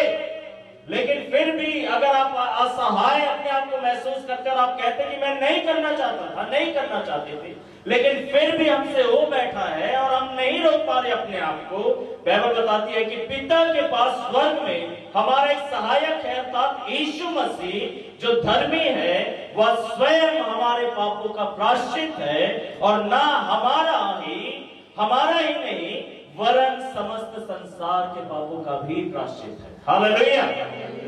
हर एक व्यक्ति का, जैसे उसने मुझे छुड़ाया है वैसे ही आपको भी छुड़ाएगा। जैसे वो मेरा सहायक है वैसे ही आपका भी सहायक है। जैसे वो मेरा प्रायश्चित ठहरा है वैसे ही आपके लिए भी प्रायश्चित ठहरेगा। हर एक व्यक्ति जिसने पाप किया है, बाइबल बताती है कि वो दुखी ना हो, निराश ना हो, हताश ना हो, हार ना मान जाए। वो यह ना सोचे कि आप कभी भी कुछ भी नहीं हो सकता। उसके लिए सुसमाचार है कि एक सहायक है जो उसे उसके उस अनुभव से निकाल सकता है, बाहर एक नया जीवन दे सकता है, एक नया अनुभव दे सकता है। हालेलुया। एक नई शुरुआत प्रभु यीशु मसीह आज आपको दे सकता है, क्योंकि वो आपका प्रायश्चित ठहरा है और उस प्रायश्चित को आपको स्वीकार करने की जरूरत है। हालेलुया। और आप बोलेंगे कि मैं प्रभु यीशु मसीह के द्वारा धर्मी ठहरा। हालेलुया। बोलेंगे तूने ऐसा क्या किया कि तेरे पाप क्षमा हो गया? आप बोले मैं कुछ नहीं किया, मैंने सिर्फ माना। किया तो प्रभु यीशु मसीह ने, प्रायश्चित का मेमना है। हालेलुया। जहां मैंने नहीं दिया, यीशु मसीह ने मेरे पापों के लिए दिया। हालेलुया। दुख मैंने नहीं उठाया, लेकिन प्रभु यीशु मसीह ने मेरे पापों के लिए दुख उठाया, घोड़े खाए, कांटों का ताज पहना, क्रूस पर अपना सारा खून बहाया मेरे प्रिय, अपने हाथ और पैरों पर कीले ठुकवाए, निंदित और अपमानित हुआ, पापियों के साथ गिना गया, वो स्वयं पाप ठहरा, बाइबल बताती है। हालेलुया। उसने अपने आप को ऐसा हमारे लिए किया प्रायश्चित। क्या आप इस प्रायश्चित को ग्रहण करना चाहते हैं? एक और रेफरेंस को देखें मेरे प्रिय, प्रायश्चित के संदर्भ में प्रभु यीशु मसीह हमारे लिए प्रायश्चित ठहरा। फिलिप गलातियों की पत्री उसका पहला अध्याय और उसका चौथे वचन में लिखा है, जिसने हमारे पापों के लिए अपने आप को दे दिया कि हमारे परमेश्वर और पिता के इच्छा अनुसार हमें इस वर्तमान बुरे युग से छुड़ा ले। वो प्रायश्चित ठहरा, उसने अपने आप को दे दिया। Hallelujah, hallelujah. उसने अपने आप को दे दिया मेरे प्रिय, स्वयं की इच्छा से दिया। वो हमसे इतना प्यार करता है, इसीलिए उसने क्या किया, अपने आप को दिया। मेरे प्रिय, कोई भी ऐसे ही आपकी गलती को अपने ऊपर नहीं लेगा, जरूर वहां पर प्रेम होना चाहिए। हालेलुया। जैसे एक माँ अपने बच्चों की गलती को अपने ऊपर ले लेती, कई बार जब पापा डांट रहे बहुत ज्यादा, तो माँ बचाने के लिए आ जाएगी, कई चीजों को अपने ऊपर ले लेती। हालेलुया। प्रभु यीशु मसीह ने अपने ऊपर ले लिया सब कुछ, अब वो स्वयं प्रायश्चित ठहरा। क्यों? क्योंकि वो आपसे प्यार करता है। चौथा बात, यीशु मसीह हमारे लिए और क्या बने? आपको याद है, भूल तो नहीं रहे, मैं बार बार रिपीट करूंगा जिसको मैंने बोल दिया। पहला बात, वो परमेश्वर को प्रकट करने वाला बना। दूसरा बात, परमेश्वर का मेमना बना, जो जगत का पाप उठा लिया जाता है, अर्थात हमारे पापों को उठा लिया जाता है। तीसरा, परमेश्वर के द्वारा हमारे लिए प्रायश्चित बना। हालेलुया। ताकि वो हमारी मदद करे मेरे प्रिय। हम कुछ भी नहीं कर सकते, हम तो कुछ कर ही नहीं पा रहे थे। प्रभु यीशु मसीह, बाइबल बताती है कि परमेश्वर ने अपने प्रेम को हमारे प्रति इस तरीके से प्रकट किया कि जब हम पापी ही थे, तब प्रभु यीशु मसीह हमारे लिए मरा। हालेलुया।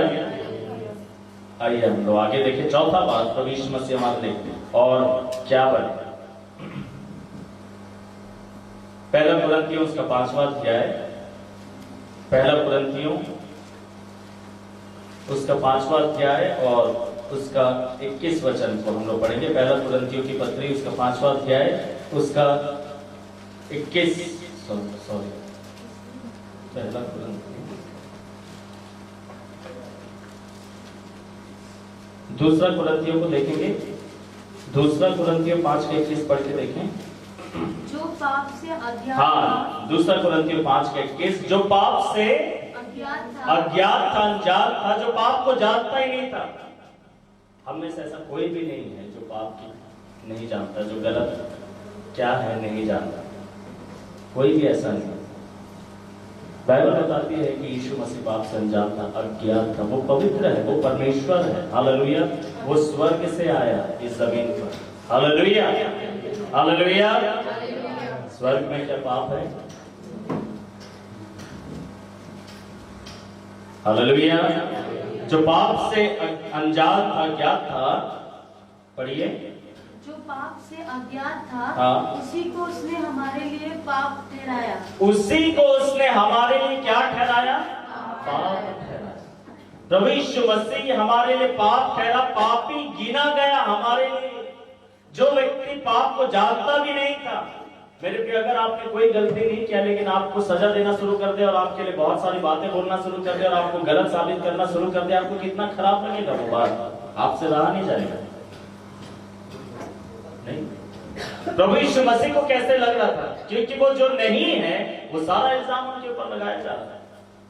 जो पाप को नहीं जानता था, जो पाप से दूर था, पाप से अनजान था, ज्ञात था, निष्पाप था, निष्कलंक था, निर्दोष था, पवित्र था, वो हमारे लिए पाप ठहरा, पापियों में गिना गया हमारे खातिर। वो आपके लिए पापी गिना गया। हालेलुया। वो आपसे प्यार करता था, इसलिए उसने वो सब चीजें होने दिया।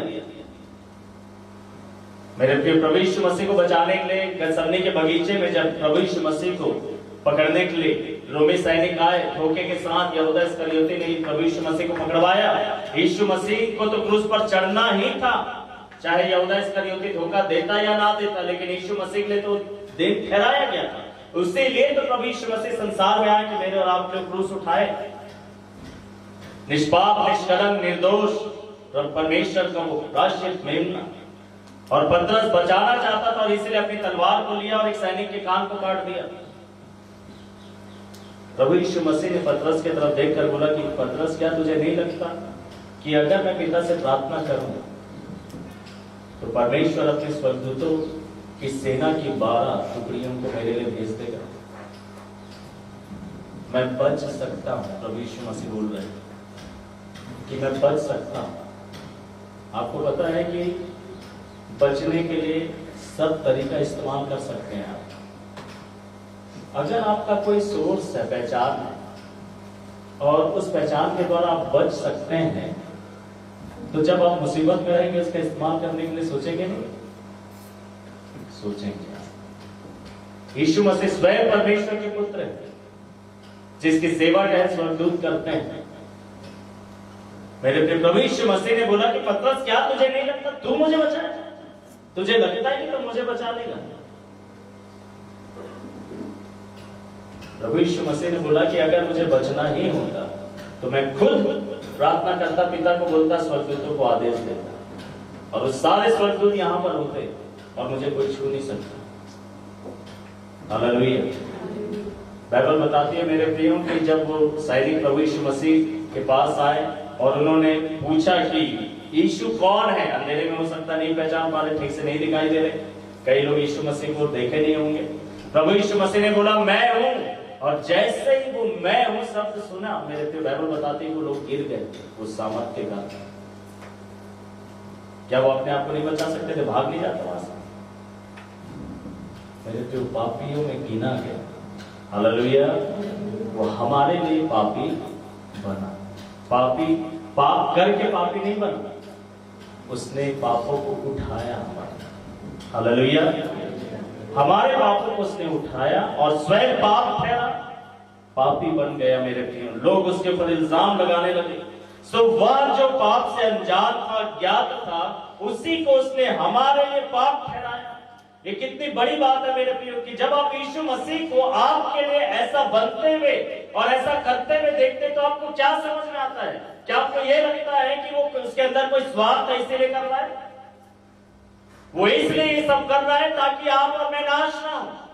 वो इसलिए कर रहा है क्योंकि वो चाहता है कि हम जीवन पाए, अनंत जीवन पाए। वो हमसे प्यार करता है, इसीलिए वो सब कुछ कर रहा है। सब अपने आप को इस हद तक वो ले गया मेरे प्रिय। और आपको प्रभु के इस प्रेम को देखकर क्या आश्चर्य नहीं होता? मेरे प्रिय, मैं और आप उतने अच्छे नहीं हैं।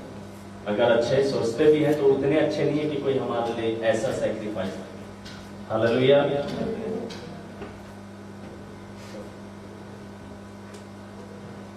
चौथा बात, वो हमारे लिए पाप है। वो हमारे लिए पाप ठहरा, पापियों में भी वो गिना गया मेरे लिए, कि हम उसमें परमेश्वर की धार्मिकता बन जाएं। अगर प्रभु यीशु मसीह पापी नहीं ठहरते, पापियों में नहीं गिने जाते, तो मैं और आप आज धर्मी नहीं ठहरा। आज मैं और आप अपने आप को धर्मी करके नहीं देख पाते मेरे प्रिय। किसी ने आपके लिए दाम चुकाया, मूल्य चुकाया है, इसीलिए आज मैं और आप धार्मिकता का जीवन जी रहे हैं। हालेलुया। मैं और आप परमेश्वर की दृष्टि में धर्मी हैं आज, क्योंकि प्रभु यीशु मसीह मेरे और आपके लिए पापी है। अगर प्रभु यीशु मसीह हमारे लिए पापी नहीं ठहरता तो आज मैं और आप पापी ही गिने जाते। पांचवा बात, प्रभु यीशु मसीह हमारे लिए और क्या ठहरा? दूसरा कुरिन्थियों की पत्री उसका 8वां अध्याय, दूसरा कुरिन्थियों की पत्री उसका 8वां अध्याय और उसका 9 वचन को पढ़ेंगे।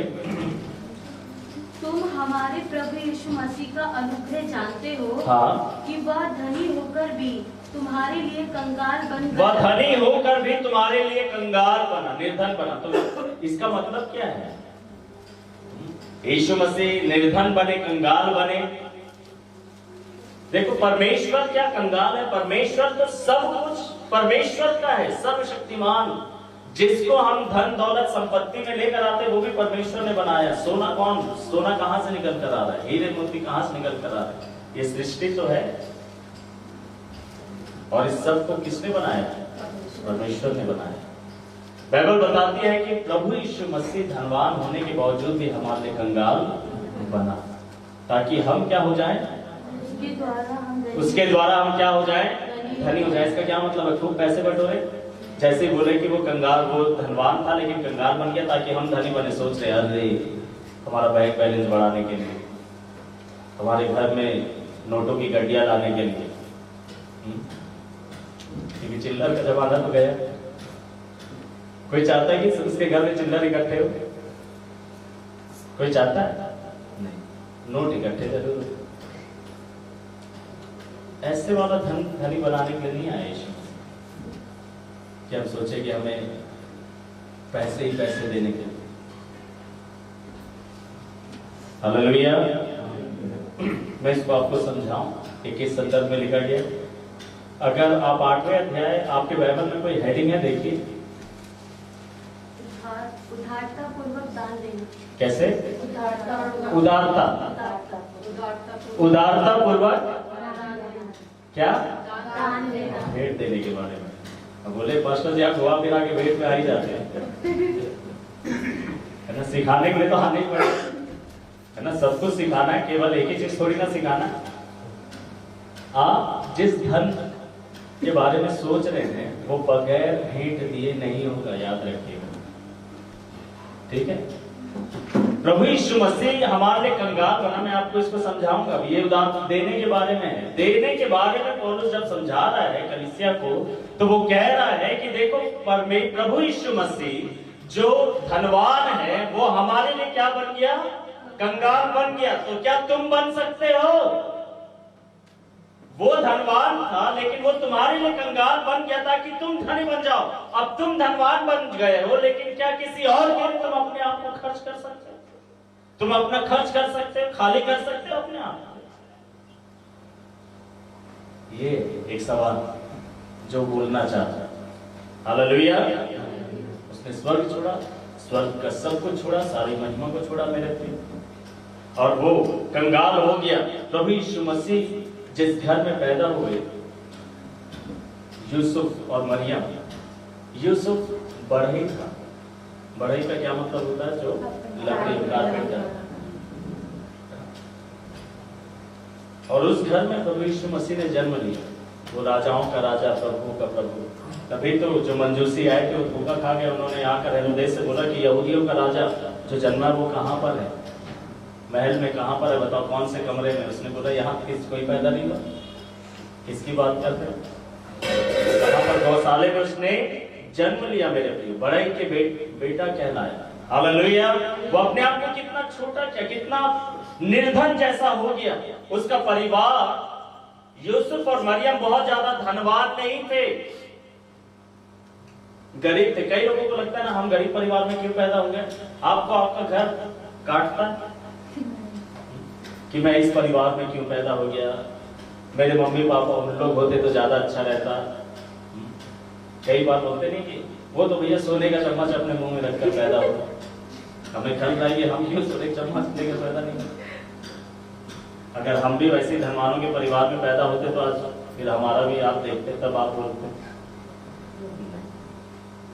प्रभु यीशु मसीह एक गरीब परिवार में पैदा हुआ। हालेलुया। हालेलुया। बाइबल बताती है मेरे प्रियो कि जब प्रभु यीशु मसीह का अर्पण करने के लिए गए यूसुफ और मरियम, लूका रचित सुसमाचार में, तो वो कबूतर लेकर गए भेंट के तौर पर परमेश्वर के भवन में चढ़ाने के लिए। परमेश्वर ने पुराने नियम में एक विधि ठहराया था कि भेंट के तौर पर अर्पण के समय में, किसी भी समय में हमें पशुओं को चढ़ाना है। पुराने नियम में मेमना चढ़ा सकते हैं, मेढ़ा चढ़ा सकते हैं, लेकिन अगर कोई निर्धन है, गरीब है, जिसके पास इतना पैसा नहीं, इतना धन संपत्ति नहीं है, वो पक्षी को लेकर आ सकता है, कबूतर। तो यूसुफ और मरियम कैसे, क्या लेकर गए? वो ऐसे नहीं कि मेमने को छिपा दिए और कबूतर लेकर गए। जैसे कई बार ऑफर को छिपा लेते हैं पैसा, जब पहले से निकाल कर लेकर आया करो, फिर पता चला किसी नोट कोई 100 देना चाहते थे, हाथ किसी और नोट में चला गया, और बाद में बाहर निकलने के बाद आप पछता रहे, बोले अरे बोला नोट निकल गया यार पॉकेट से, तो क्या लेकर आया था। मेरे प्रिय कबूतर जो उनके पास था, जो आपकी जो स्थिति है उसमें जो आप बेस्ट करते हैं प्रभु के लिए, परमेश्वर उससे प्रसन्न है। हालेलुया। आपकी जो स्थिति उसमें जो आप सर्वोत्तम प्रभु के लिए करते हैं, देते हैं, परमेश्वर उससे प्रसन्न होता है। हालेलुया। अगर उनके पास मेमना होता वो कबूतर लेकर जाते, परमेश्वर को खराब लगता। लेकिन मेरे भी उनके पास मेमना नहीं था, उन्होंने कबूतर खरीदा और उसको ले जाकर चढ़ाया। परमेश्वर ये नहीं बोला कि ये गरीब है, इतना सा ला कर दिया, इससे मुझे क्या करना, ये वाला बलिदान मैं पसंद नहीं करता। और वो गुस्सा हो गए। मैंने बताया मेरे प्रियो, जब मैं सन 2010 में सेवा करने के लिए देहरादून में आया छत्तीसगढ़ से, मैं लोगों के घरों में विजिट करता, प्रार्थना के लिए कुछ लोग मुझे 1 रुपया भी दिए भेंट, 1 रुपया। क्या ऐसा बोल सकते हैं कि नहीं भैया 2010 में तो 1 रुपये का बहुत वैल्यू है, आज के 1000 के बराबर था 1 रुपया, ऐसा बोल सकते हो आप? कि 10 साल पहले 1 रुपया 100 रुपये के बराबर था, ऐसा बोल सकते हो?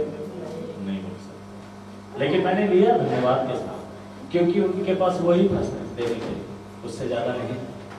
Hallelujah, praise the Lord. मेरे प्रिय बाइबल बताती है यीशु मसीह मेरे और आपके लिए निर्धन हुआ, वो एक आदर्श बन गया हमारे लिए, ताकि क्या मैं और आप वैसे कर सकते हैं, ताकि हम धनवान हो जाएं। आप किसी और को धनी बना सकते हैं? आप कितना दे सकते हैं? क्या आप ऐसा दे सकते हैं परमेश्वर के लिए कि आपको लगे कि मैं तो कंगाल हो जा रहा हूं? क्या आप इतना एक्सट्रीम में जा पाओगे? आपको लगेगा नहीं, आप नहीं कर सकते। लेकिन मैं सोचता हूं कि हमें करना चाहिए। हालेलुया। जो आप है मेरे प्रिय, आपके पास है, उसका उत्तम आप दें, क्योंकि प्रभु यीशु मसीह ने किया। वो निर्धन हुआ मेरे प्रिय, वो ऐसा दिखने में, ऐसा कहलाए जाने में उसे लज्जा नहीं हुई जरा भी। उसको पता था कि वो उसने क्या छोड़ा है। हालेलुया। अगर वो चाहता तो राजमहल में जन्म लेता, लेकिन उसने वैसा नहीं किया। उसने एक गौशाले में जन्म लिया, एक धनवान व्यक्ति के घर में वो पैदा हो सकता था, लेकिन वैसा उसने नहीं किया मेरे प्रियो, ताकि उस समूह तक पहुंच सके जो जिसको कई बार लोग तुच्छ जानते हैं या नकार देते हैं या अनदेखा कर देते हैं। प्रभु यीशु मसीह सब समझता है। वो धनवान था लेकिन गरीब हो गया। वो धनवान होना क्या होता है वो भी जानता है, वो गरीब होना क्या होता है वो भी जानता है। हालेलुया। और अगर वो गरीब के घर में अगर वो पैदा हुआ मेरे प्रिय, जिनके पास बहुत ज्यादा नहीं था, तो आप जान सकते हैं कि जो उनका खान पान था वो भी फर्क था। ऐसा होता है। हम लोग जब नए नए प्रभु में आए और एक परिवार में, बहुत धनवान परिवार थे, हम एक पास्टर के साथ हम लोग वहां पर गए थे, नाइट वेयर के लिए गए थे।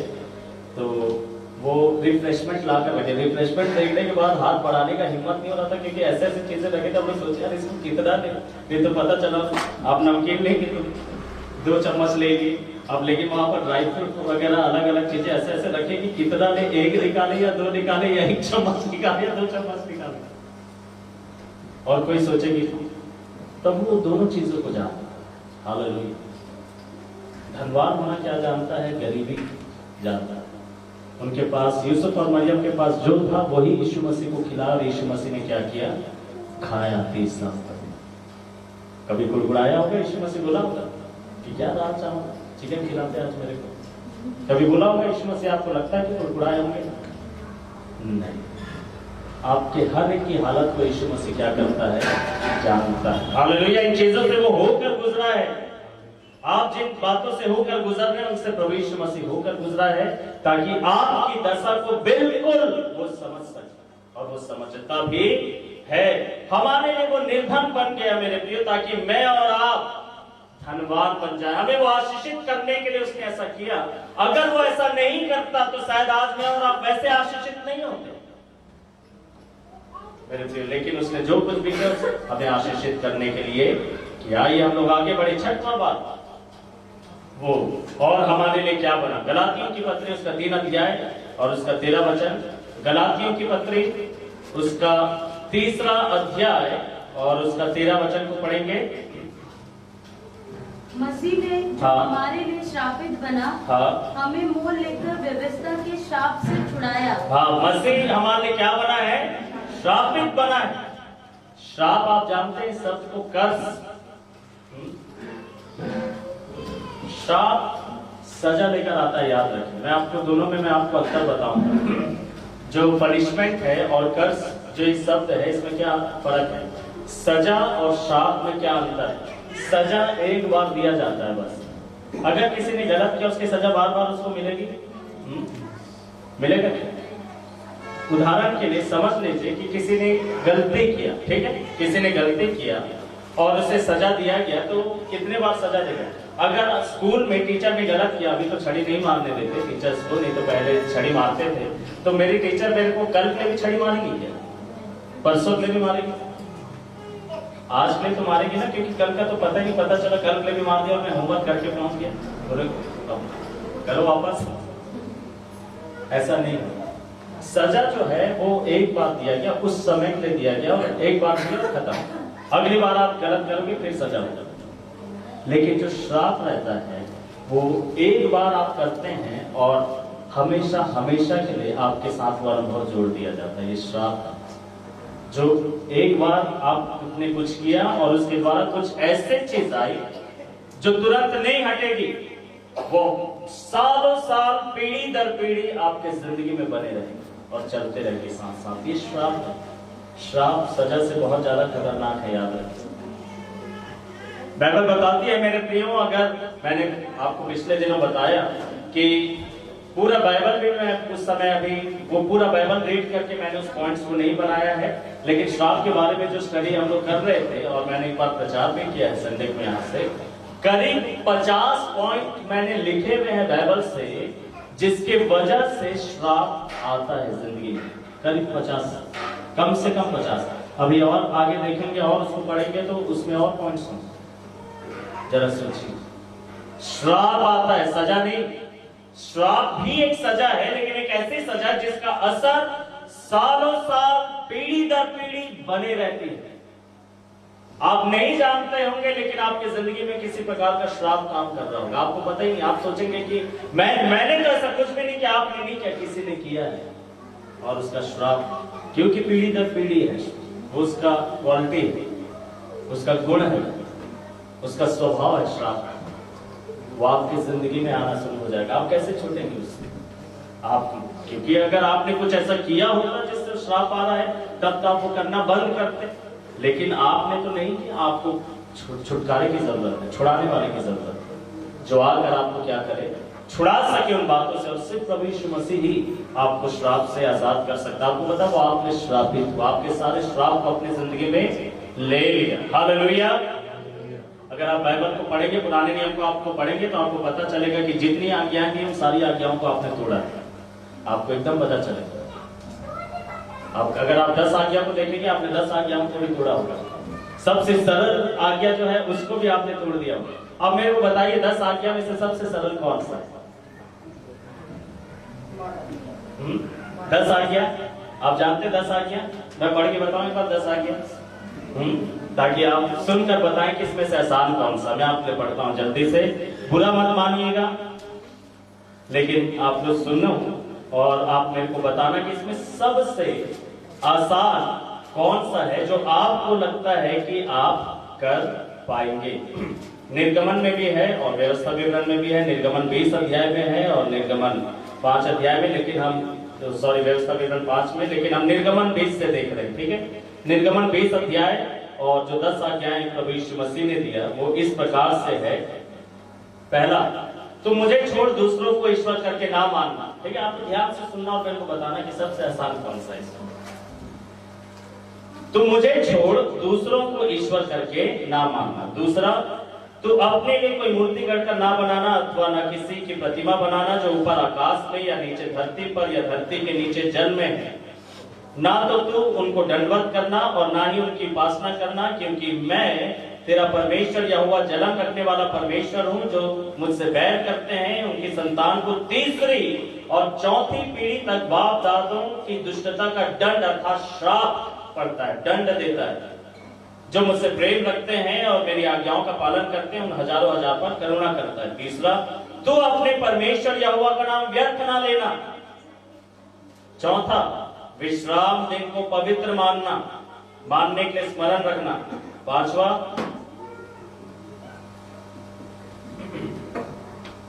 विश्राम दिन के बाद 12 पद में, तो अपने माता पिता का आदर करना। छठवा, तो हत्या न करना। सातवां, तो व्यभिचार न करना। आठवां, तो चोरी न करना। तो अपने पड़ोसी के लिए छोटी साक्षी ना देना, और आखिरी लालच नहीं करना। मेरे को बताओ सबसे आसान कौन सा इसमें? हाँ, वेरी गुड। माता पिता का आदर करना बहुत आसान है। बोले किसी जवान को लगता है? बोले क्या आंटी आपको पता नहीं है? आंटी ने बोला माता पिता का आदर करना सबसे आसान है। और बताइए, और बताइए, आपको नहीं लगता कि इसमें से कोई सा भी आसान है?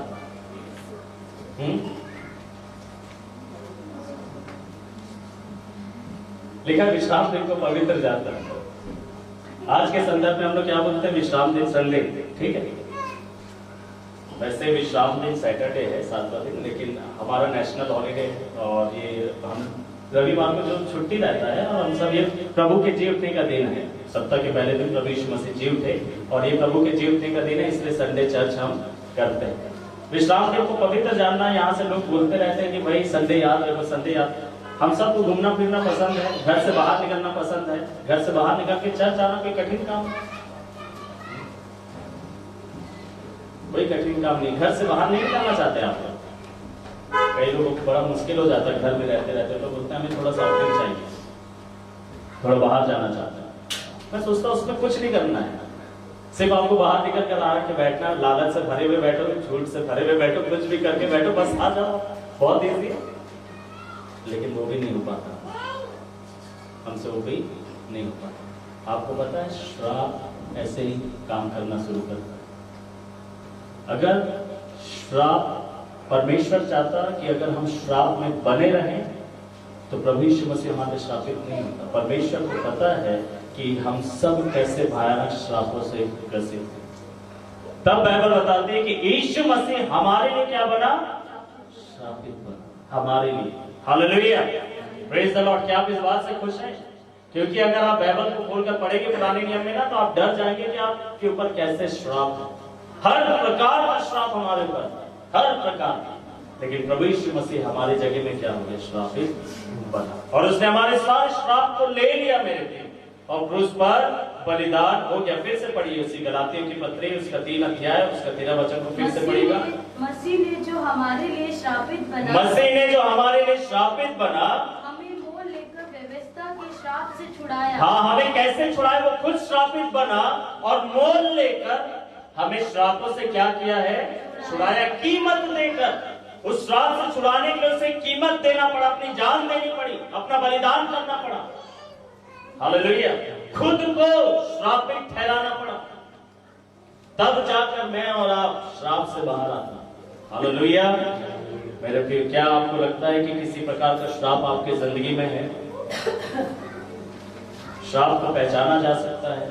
कोई चीज बार बार लगातार होता रहे, एक ही प्रकार की घटना बार बार, बहुत बार, एक ही परिवार में कई लोगों के साथ घटना, ये सब चीजें श्राप का संकेत है कि कुछ है और उससे बाहर निकलने की जरूरत है। ये हमने फास्टिंग प्रेयर में चर्च में बहुत अच्छे से समझाया है, और हम लोग प्रेयर करते हैं उन चीजों के लिए। हालेलुया, कि पाप श्राप को पहचाना जा सकता है। जैसे पाप को समझा जा सकता है, वैसे श्राप भी समझ सकते हैं, और आपको उससे बाहर प्रभु यीशु मसीह निकाल सकता है मेरे प्रिय। इसीलिए मैंने बोला कि इस बात को याद रखें कि यीशु मसीह आपके लिए श्रापित हुआ है। यीशु मसीह ने आपके लिए मूल्य चुकाया, अर्थात मेरे प्रिय उसने खून बहाया, और तब जाकर आपको आजाद किया। अगर कोई चीज प्रभु यीशु मसीह ने आपके लिए कर दिया मेरे प्रिय, उसका बहुत बड़ा ताकत है अगर आप उसका इस्तेमाल करेंगे। एक उदाहरण देकर मैं आपको बताऊंगा। देहरादून की बात है। देहरादून में एक पासबान है, पास्टर रत्नाकर राव। अगर आप में से कोई लोग जानते होंगे, नाम सुने होंगे, पास्टर रत्नाकर राव, उनका टेस्टिमनी मैंने सुना एक बार। वो एक गैर मसीह परिवार से आते थे, और उनके जो पिता है वो तंत्र मंत्र किया करते थे, और जो दुष्ट आत्माओं को नियंत्रण में लेकर आकर वो अपने फायदे के लिए कई कार्यों को किया करते थे। और उनकी बेटियां हुई, और उसके बाद पास्टर रत्नाकर राव का जन्म हुआ, एक बेटा और बाकी बेटियां। और जो दुष्ट आत्माएं हैं वो आई, और उन्होंने इनके पिता को बोला कि अपने बेटे को बलिदान कर, अपने बेटे का खून चढ़ा। और उन्होंने माना क्या? बोले कि मेरा इकलौता बेटा, मैं कैसे ऐसे करूंगा। और वो दुष्ट आत्माएं ऐसे परेशान करें, पिता की मृत्यु हो गई, और पिता बोल रहे थे कि बेटियों का ले लो, नहीं माना। और फिर वो दुष्ट आत्माएं रत्नाकर राव जो थे उनको परेशान करने लगे, उनका पीछा करने लगे, और ये बहुत ज्यादा डर गए और इन्होंने सोचा कि शायद वो दुष्ट आत्माएं का जान ले लेंगे। दुष्ट आत्माएं आती थी और बोलते थे अपना खून चढ़ाओ, अपना खून दो हमें, अपना खून चढ़ाओ, अपना खून दो, अपना खून दो। बहुत ज्यादा घबरा गए। उसी बीच उनका मुलाकात एक पास्टर से हुई, पास्टर रत्नाकर राव। उस समय वो पास्टर नहीं थे रत्नाकर राव, और उन्होंने पास्टर को बताया कि ऐसा ऐसा मेरे साथ होता है। पास्टर ने बोला कि अगले बार जब ये दुष्ट आत्माएं आएंगी तो तुम उनसे कहना कि यीशु मसीह ने मेरे जगह खून दे दिया है, जाकर उससे मांगो। और वो अपने घर पे गए। जब दुष्ट आत्माएं उनके पास आई, उन पर आक्रमण करने के लिए और उनका खून मांगने लगे, तो रत्नाकर राव जी ने बोला कि ऐसा है कि यीशु मसीह ने मेरे जगह पे खून दे दिया है, अपना जाकर उससे मांगो। मेरे प्रिय, सारी दुष्ट आत्माएं भाग गई। उसके बाद कभी लौट कर नहीं आई। और अभी वो पास्टर वो सेवा करते। मेरे प्रियो, यीशु मसीह आपके लिए शापित हुआ है, मूल्य उसने चुकाया है श्राप से बाहर लाने के लिए। लेकिन अगर आप आज भी श्राप में ही रहना चाहते हैं तो ये आपकी मर्जी। अगर आज भी आप ऐसे ही जिंदगी जीना चाहते हैं जिस पर श्राप नियंत्रण करे तो ये आपकी मर्जी। जो मूल्य प्रभु ने दिया है आपको श्राप से आजाद करने के, उस मूल्य को आपको ग्रहण करने की जरूरत है। हालेलुया। वो उसका पवित्र लहू है। हालेलुया। वो उसका पवित्र बलिदान है। अगर आप उसके बलिदान को ग्रहण करते हैं, उसके खून को आप ग्रहण करते हैं, उसके ऊपर विश्वास करते हैं, तो प्रभु यीशु मसीह जो आपने श्रापित हुआ है मेरे प्रियो, वो छुटकारे को आपकी जिंदगी में अनुभव करवाएगा। हालेलुया। वो हमारे लिए श्रापित हुआ। सातवां बात, और यीशु मसीह हमारे लिए क्या बना, जल्दी से इफिसियों की पत्री उसका दूसरा अध्याय और उसका 14 से 16 पद को पढ़ेंगे। इफिसियों 2। हाँ, क्योंकि वही हमारा मेल है। वो हमारे लिए क्या बना, मेल बना, मेल मिलाप कराने वाला बना। मनुष्य जो परमेश्वर से दूर था, जब दो लोगों में लड़ाई झगड़ा हो जाता है, दो दोस्तों में दूरियां आ जाती है, तो बीच में कोई आता और बोलता है छोड़ना यार, माफ कर दे, छोड़ना यार, माफ कर। ऐसा करके क्या करते हैं, मेल मिलाप करवाते हैं। तब जाके लोग आपस में फिर से बातचीत करना शुरू करते हैं। बाइबल बताती है मेरे प्रिय कि यीशु मसीह हमारा क्या है, मेल है। फिर से, क्योंकि वही हमारा मेल है। हाँ, जिसने दोनों को एक कर लिया, जिसने दोनों को एक कर लिया, दीवार को जो बीच में थी ढा दिया, और अलग करने वाली दीवार को जो बीच में थी उसे ढा दिया। वो अलग करने वाली दीवार क्या थी, परमेश्वर और मुझे कौन सा बात अलग कर रहा था। बाइबल बताती पाप। पाप जो है वो मनुष्य को परमेश्वर से दूर कर देता है।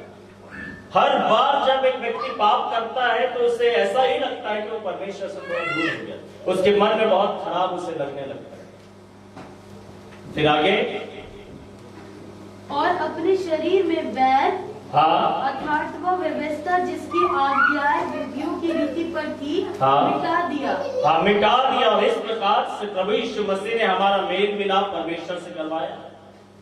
अगर आप चाहते हैं कि आपका मेल मिलाप परमेश्वर से हो, आपका रिश्ता परमेश्वर के साथ जुड़ जाए, तो आपको प्रभु यीशु मसीह के द्वारा ये प्राप्त हो सकता है, क्योंकि वो मेल कराने वाला है। वो मेरे और आपका परमेश्वर से मेल कराने के लिए आया हुआ, मेरे और आपका परमेश्वर से मेल ठहरा। कुलुस्सियों की पत्री को पढ़ें जल्दी से। कुलुस्सियों की पत्री उसका दूसरा अध्याय और उसका 21 और 22 वचन। कुलुस्सियों की पत्री, ना छूना, उसे ना खाना, हाँ, और उसे हाथ न लगाना, ये सब वस्तुएं काम में लाते लाते नष्ट हो जाएंगी, हाँ, क्योंकि ये मनुष्य की आज्ञाओं और शिक्षाओं के अनुसार है। इन विधियों में अपनी इच्छा के अनुसार गढ़ी हुई भक्ति की रीति और आत्माहीनता और शारीरिक योगाभ्यास के भाव से ज्ञान का तो एक पहला अध्याय और उसका 21 और 22 पर, तुम पहले तो अलग किए हुए और मन से बैरी थे और बुरे कामों में लगे हुए थे, फिर भी उसने अपनी शारीरिक देह में मृत्यु के द्वारा तुमसे मेल कर लिया है कि तुम्हें अपने समक्ष पवित्र, निष्कलंक और निर्दोष बनाकर उपस्थित कर। कैसे ये मेल किया प्रभु ने, कैसे ये मेल मिलाप करवाया, कैसे वो मेल बना। बाइबल बताती है मेरे प्रिय कि तुम पहले तो अलग किए हुए थे। हम पहले परमेश्वर से दूर थे, परमेश्वर से अलग थे। हमारे पापों के कारण हम परमेश्वर से दूर थे, परमेश्वर से अलग थे। भले ही घर में फोटो हो आपके घर में यीशु मसीह का, कैलेंडर हो यीशु मसीह का, क्रॉस बना के आपने रखा हो, घर के बाहर भी आपने बना के रखा हो क्रॉस, घर के अंदर भी क्रॉस बना हुआ है, यीशु मसीह के फोटो हैं। कुछ लोग अगरबत्ती जलाते हैं, कुछ लोग मोमबत्ती जलाते हैं।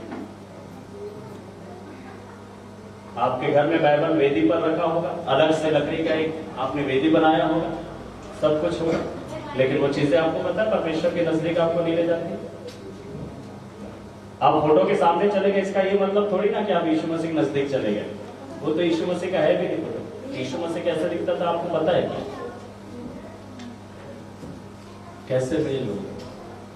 वह व्यक्ति जो पाप के कारण दूर हो गया, साफ लिखा है कि तुम पहले तो अलग किए बेकर मन से बैरी थे और बुरे कामों में लगे हुए थे। अब अगर कोई इंसान ऐसा है और अगर उसे परमेश्वर से मेल करना है तो कैसे करेगा? अगर आपको किसी अच्छे व्यक्ति से मिलने के लिए जाना, अच्छे कपड़े पहनकर चले जाओ, तो परमेश्वर के पास के अच्छे कपड़े पहनकर चले जाए? अच्छे कपड़े पहनना चाहिए, लेकिन क्या परमेश्वर अच्छे कपड़ों के कारण हमें ग्रहण कर लिया कि वाह यार इसने बहुत अच्छा कपड़ा पहना, गोल टाई सब कुछ लगा गया है, इसको मैं ग्रहण करता हूं? नहीं, ऐसा तो इंसान करते हुए बताती है याकूब की पत्री में कि हमें कलीसिया में भी ऐसा नहीं करना चाहिए। आपको पता है, कपड़े देखकर, रंग रूप देखकर, पद पदवी को देखकर बाइबल बताती है कि जब कोई बहुत धनवान आए, कोई बहुत बड़ा आए, तो तुम उसको सामने एकदम से सम्मान के साथ रखो, और जब कोई साधारण सा व्यक्ति आए, कोई गरीब आए, तो उसकी तरफ मुंह भी नहीं देते, उससे पीछे कहीं कोने बोल रहे कि आप कहीं एडजस्ट हो जाएंगे। बाइबल नहीं बताती ऐसा करने के। हाँ, सीट नहीं होगा तो कहीं ना कहीं तो एडजस्ट आप होंगे, वही अलग बात है, लेकिन जबरदस्ती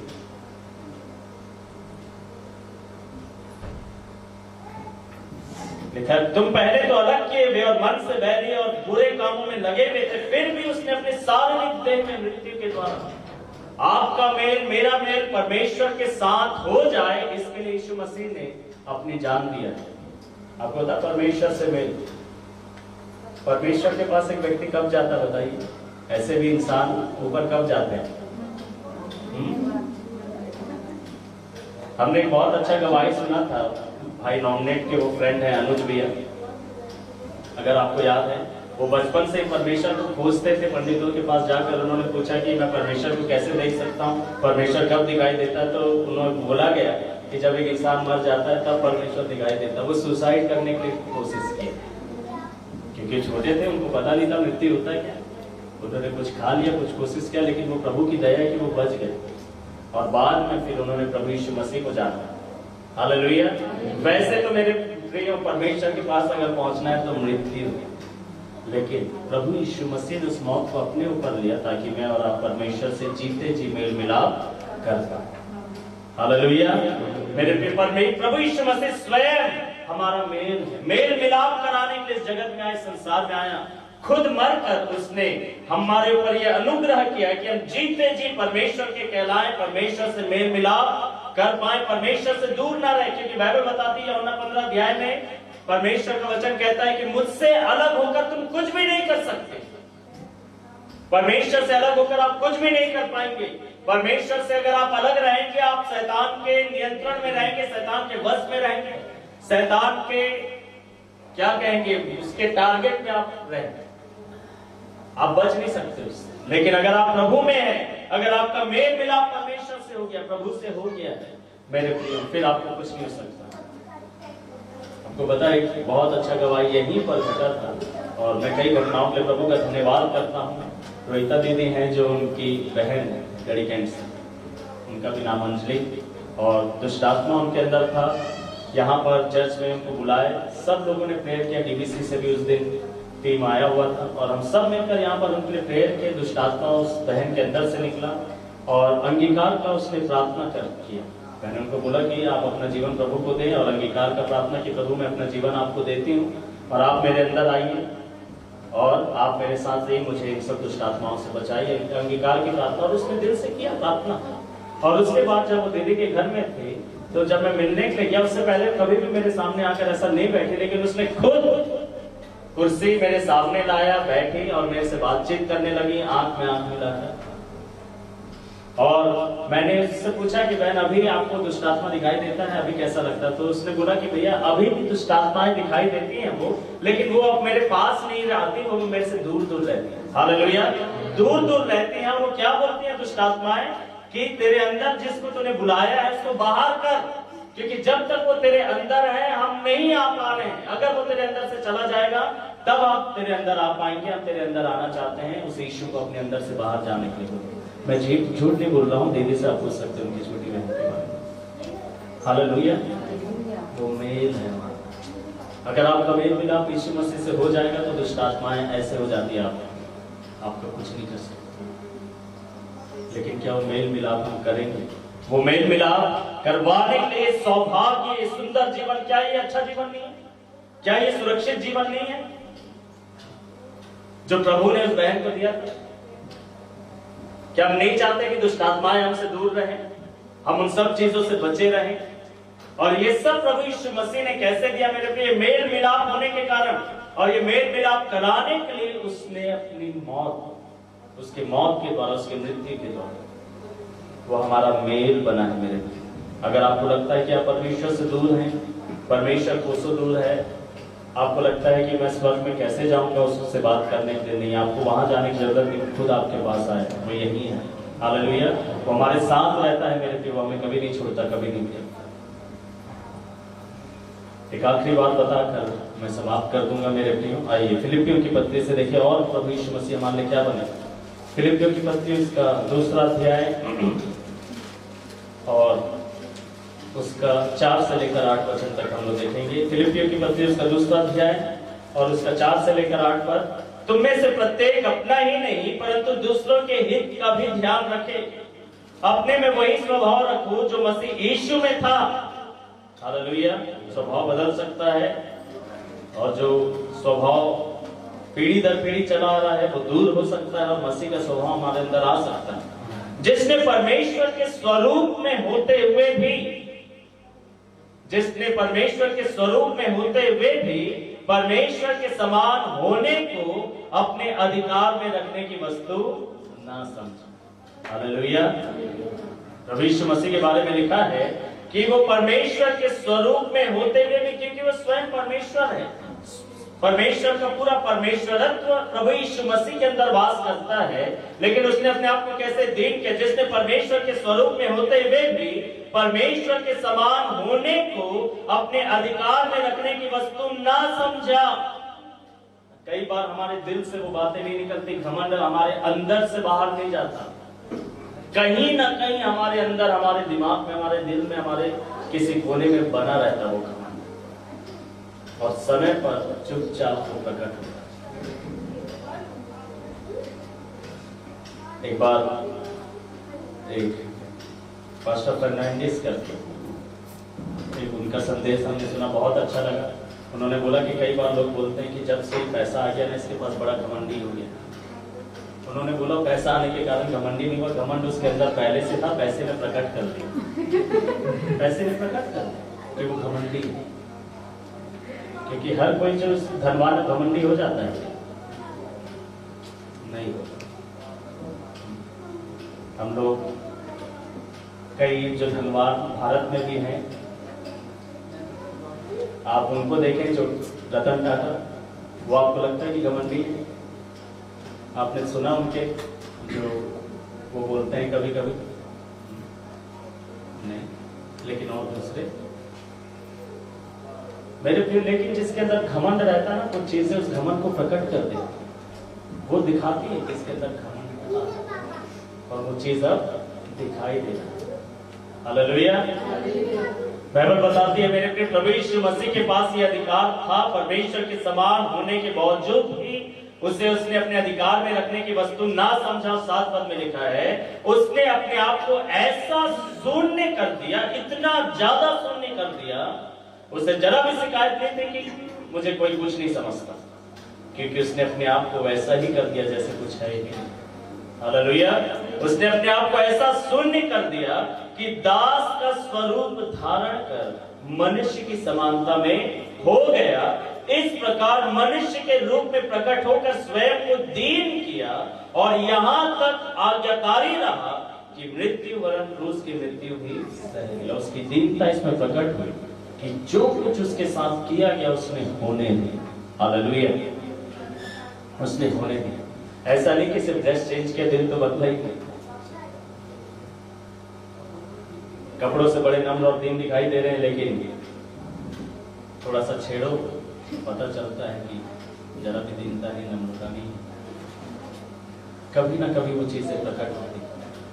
लेकिन यीशु मसीह के लिए लिखा है मेरे प्रियो, उसने हमारे लिए अपने आप को दीन किया, शून्य किया। क्या अपने आप को शून्य और दीन कर पाएंगे? एक हद पार कर पाएंगे? हद तक नहीं, हद को पार कर सकते हैं आप दीनता, उस नम्रता को दिखाने में कि आप कितने दीन हैं, कितने नम्र हैं। क्या आप अपने अहम को छोड़ सकते हैं? क्या आप ये गिनाना शुरू करेंगे, मैं ये हूं, मैं ऐसा कैसे करूं? नहीं, उसका मतलब अभी वो शून्यता आई नहीं, दीनता आई नहीं। जब तक यीशु मसीह अपने आप को नम्र और दीन और शून्य नहीं किए, कोई जमीन पर आकर उस मकसद को पूरा नहीं कर पाया। अगर आप इस संसार में परमेश्वर की योजना को पूरा करना चाहते हैं, आपको नम्र, दीन और अपने आप को शून्य करना पड़ेगा। नहीं तो आप परमेश्वर की योजना को पूरा नहीं कर पाएंगे मेरे प्रिय, वो अधूरा रह जाएगा। यीशु मसीह ने किया, वो था परमेश्वर के स्वरूप में होते हुए भी सारा परमेश्वरत्व उसके अंदर वास कर रहा था, लेकिन उसके बावजूद भी उसने अपने आप को इतना छोटा कर दिया, इतना नम्र और दीन हो गया। उसने पलट कर जवाब नहीं दिया। बाइबल बताती है मेरे प्रिय उसकी नम्रता के बारे में। अगर आप पतरस के पत्री में पढ़ेंगे, इब्रानियों की पत्री में पढ़ेंगे, तो लिखा है कि उसने गाली सुनकर गाली नहीं दिया, धमकियां नहीं दी। उसको धमकियां दी जा रही थी, लेकिन उसने धमकियां नहीं दिया। उसके मुंह पर थूका गया, उसे घूंसे मारे गए, उसकी दाढ़ी को नोचा गया मेरे प्रिय, तरह तरह की बातें बोली गई। क्या क्या नहीं बोला प्रभु को। आज भी कई लोग प्रभु को क्या क्या नहीं बोलते। प्रभु ने अपने आप को नम्र किया, दीन किया। बाइबल बताते उसने गाली सुनकर गाली नहीं दिया, धमकियां सुनकर धमकियां नहीं दिया। उल्टा पलट कर जैसा अक्सर मनुष्य करता है वैसा उसने नहीं किया, जबकि उसके पास अधिकार था। परमेश्वरत्व तो सदैव उसके अंदर वास कर रहा था, लेकिन फिर भी उसने अपने आप को शून्य किया। क्या अपने आप को छोटा कर सकते हैं? एक बार यूहन्ना 13 अध्याय को जब हम लोग पढ़ते हैं, प्रभु यीशु मसीह ने अपने कपड़ों को उतारा, गमछा बांधा मेरे प्रिय, और चेलों के पैर धोने लगे और उससे पूछने लगे उनके पैरों को। किसी को समझ में नहीं आ रहा कि कर क्या रहा है ना। ऐसा अचानक से तो माइंड घूम गया क्या, जैसा लगता है कि ये कैसा अजीब सा काम कर रहे हैं। पतरस के पास आए तो पतरस ने बोला कि प्रभु नहीं तो मेरे पैर नहीं धोएगा। प्रभु ने बोला कि अगर ऐसा नहीं तो तेरा मेरे साथ कोई रिश्ता नहीं। फिर उसने बोला तो ऐसा कर, मेरा रिश्ता और मजबूत हो जाना चाहिए, नहलाई दे। उसने बोला नहीं, जो एक बार नहा चुके हैं उन्हें बार बार नहाने की जरूरत नहीं, लेकिन पैरों को धोने की जरूरत है। और सब करने के बाद यीशु मसीह ने चेलों को बोला कि तुम्हें समझ में आया मैंने क्या किया। मैं अपनी भाषा में बोल रहा हूं, बोल सकते हैं हाँ आपने हमारे पैर धोए और नहीं। उसका अर्थ क्या पता? प्रभु ने बोला कि अगर मैं तुम्हारा स्वामी, जैसे तुम अपना गुरु बोलते हो, और अगर मैं झुक कर तुम्हारे पैरों को धो सकता हूं, तो तुम्हें भी क्या करना चाहिए? अपने आप को एक दूसरे के सामने छोटा करना चाहिए। जैसे मैंने अपने आप को नम्र और दीन किया, वैसे तुम्हें भी अपने आप को एक दूसरे के पास नम्र और दीन करना चाहिए। हालेलुया। जो अपने आप को बड़ा बनाना चाहता है वो अपने आप को छोटा करेगा। आप यकीन माने, जब आप अपने आप को छोटा करेंगे तभी आप बढ़ेंगे, नहीं तो थोड़ा दिन बढ़ने के बाद आप गिर जाएंगे और फिर बढ़ेंगे नहीं। क्यों? क्योंकि आप अपने आप को बड़ा करते हैं तो वो आपको गिरा देगा, आप खुद गिर जाएंगे। क्योंकि वो वचन जैसा कहता है वैसा ही होता है। आप वचन को बदल नहीं सकते। Hallelujah, hallelujah. प्रभु यीशु मसीह ने अपने आप को दीन किया, शून्य किया मेरे प्रिय, और अपने सारे अधिकार को छोड़ दिया, अपने सत्य पदवी को छोड़ दिया, खाली हो गया मेरे और आपके कारण। बाइबल बताती है 9 पद में, इस कारण परमेश्वर ने उसको अति महान भी किया। आप महान बनना चाहते हैं? आप पहले ऐसा करें। इस कारण परमेश्वर ने उसे अति महान भी किया और उसको वह नाम प्रदान किया जो सब नामों में श्रेष्ठ है। प्रोफेट, अपोस्तल, प्रेरित, नबी, पास्टर, प्रचारक, हम लोग इसी में ऐसा भूल जाते कि वाह पता नहीं क्या हो गया। टीचर हो और कुछ एल्डर भी, हमारे एल्डर, अरे बाप, बाइबल बताती है प्रभु को नाम दिया जो सब नामों में श्रेष्ठ। हालेलुया। नम्रता और दीनता आपको उठाएगी। जब अपने आप को आप नम्र और दीन करेंगे, शून्य करेंगे, तभी आप महान बन सकते हैं मेरे प्रिय। सो प्रभु यीशु मसीह हमारे लिए शून्य बना, नम्र बना, दीन बना। जरा सोचिए, अगर यीशु मसीह अपने आप को नम्र और दीन नहीं करता, अगर वो इस बात को नहीं भूलता, उसने वो भूल गए, अपने पास रखने का अधिकार नहीं सोचा। उसने बोला कि मैं साधारण इंसान बन जाऊंगा, हालेलुया, और वो बना, और तब उस मकसद को पूरा कर पाया। आप क्या हैं उसको भूलिए, आपका बहुत बड़ा कुछ है, आप भूलिए उस चीज को, अपने आप को शून्य करिए परमेश्वर के साथ, तब आप परमेश्वर के मकसद को सारे लोगों के बीच में पूरा कर पाओगे। नहीं तो वो आपका जो मेंटालिटी है वो आपका क्या करेगा, मानसिकता दूर कर देगा, परमेश्वर की योजना को पूरा आप नहीं कर पाएंगे। सो मैंने आपको परमेश्वर के वचन से बताया आज की सुबह की प्रभु यीशु मसीह हमारे लिए क्या क्या बना, और प्रभु का धन्यवाद करें कि वो सब हमारे प्रभु यीशु मसीह हमारे लिए ऐसा बना, और उससे हमने जो सीखा है उसको हम क्या करें, अपने जीवन में अनुकरण करें। आइए हम सब अपने आंखों को बंद करें, प्रार्थना करेंगे, और उसके बाद हम लोग प्रभु भोज की तैयारी करेंगे। हालेलुया, धन्यवाद करते हैं पिता परमेश्वर, एक बार फिर हम आपके अनुग्रह के सिंहासन के पास में आते हैं, हम आपका धन्यवाद करते हैं आज की सुबह के लिए जो आपने हमें दिया है परमेश्वर पिता, कि हम आपके भवन में आए, आराधना करें और तेरे पवित्र वचनों से सीखें। प्रभु हम आपका धन्यवाद करते हैं, आप हमारे लिए परमेश्वर को प्रकट करने वाले बन गए।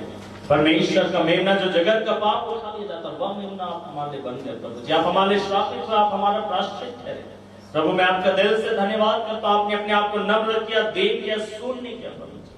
प्रभु आपका हृदय से धन्यवाद करते हैं, आप हमारा मेल ठहरे प्रभु। ये सब आप स्वयं हमारे लिए ऐसा बने हैं प्रभु जी, क्योंकि आप हमारे लिए ऐसा बन गए, तभी हमें ये सारे सौभाग्य और आशीष और प्रतिज्ञा प्राप्त हो सके। ये जीवन हमें इसीलिए प्राप्त हुआ प्रभु, इसलिए हम आपका हृदय से धन्यवाद करते हैं प्रभु जी। जो कुछ आज हमारे पास है, जो कुछ हम है, उसके वजह आप है प्रभु जी। अर्थात प्रभु अगर आपने अपने आप को ऐसा नहीं किया होता तो परमेश्वर हमें सब आशीषों को नहीं पाए। लेकिन उसी समय प्रभु जी जो व्यवहारिक बातों को हमने सीखा है आपके जिंदगी को देखकर प्रभु जी, वो सब हम अपने जीवन में अमल कर सके प्रभु जी, उसका अनुकरण कर सके परमेश्वर, और उसके अनुसार अपना जीवन जी सके, चल सके उन पद चिन्हों पर प्रभु यीशु मसीह जिस पर चलकर आपने दिखाया प्रभु। हम आपके पद चिन्हों पर चलना चाहते हैं, आप हमारी मदद करें। हालेलुया। मेरे प्रियो, मैं इस समय इससे पहले कि हम प्रभु भोज में जाएं, हम सब जो यहाँ पर बैठे, मैं आपसे कहना चाहता हूँ, हमने देखा कि प्रभु यीशु मसीह ने अपना खून बहाकर, मृत्यु को सहकर, अपने आप को नम्र और दीन कर क्या क्या कार्य किया। वो हमारा प्रायश्चित ठहरा है, हमारे पापों को उठाकर लेकर जाने वाला ठहरा है, परमेश्वर को प्रकट करने वाला ठहरा।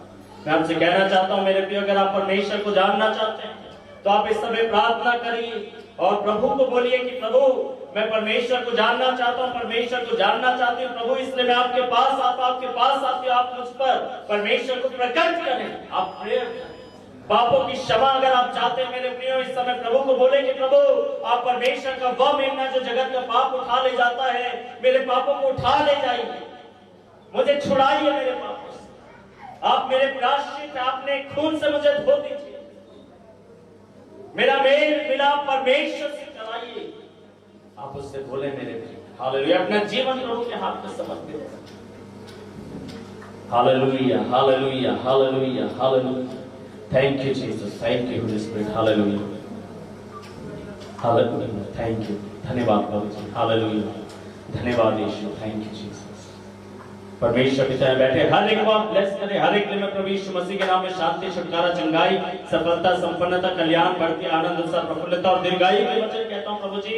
जो बीमार है, जो तकलीफ में है, कोई रोग है, यीशु मसीह नासरी के नाम से आप उन्हें स्पर्श करें और चंगा करें प्रभु। पवित्र आत्मा के सामर्थ के द्वारा प्रभु जी वो चंगे किए जाए, स्वस्थ किए जाए प्रभु जी। एक एक की जिंदगी को बदल दीजिए, नए अनुभव दीजिए प्रभु जी। पुरानी बातें जिनसे वो परेशान है प्रभु जी हटाइए प्रभु यीशु मसीह। हर एक प्रकार के श्राप से छुड़ाइए प्रभु जी। ओ दूरी जो आपसे है परमेश्वर पिता उसे हटा दीजिए प्रभु जी। ओ पापों को क्षमा कर दीजिए परमेश्वर पिता प्रभु। नया अनुभव दीजिए, बंधनों को तोड़ दीजिए प्रभु जी, एक को आजाद करिए। हालेलुया। हर एक से मैं आशीष बोलता हूँ, धन्यवाद पिता प्रभु। नए नए अनुभव को देना, गवाहियों को देना, ताकि फिर दोबारा कलीसिया में आकर गवाहियों को दे सके प्रभु। इस समय जब हम पवित्र मेज में शामिल होने वाले, इसके द्वारा हम सबको आशीष दीजिए। आदर महिमा आपको देता हूँ, प्रार्थना यीशु के नाम से मांगता हूँ, सुने उत्तर, आमेन।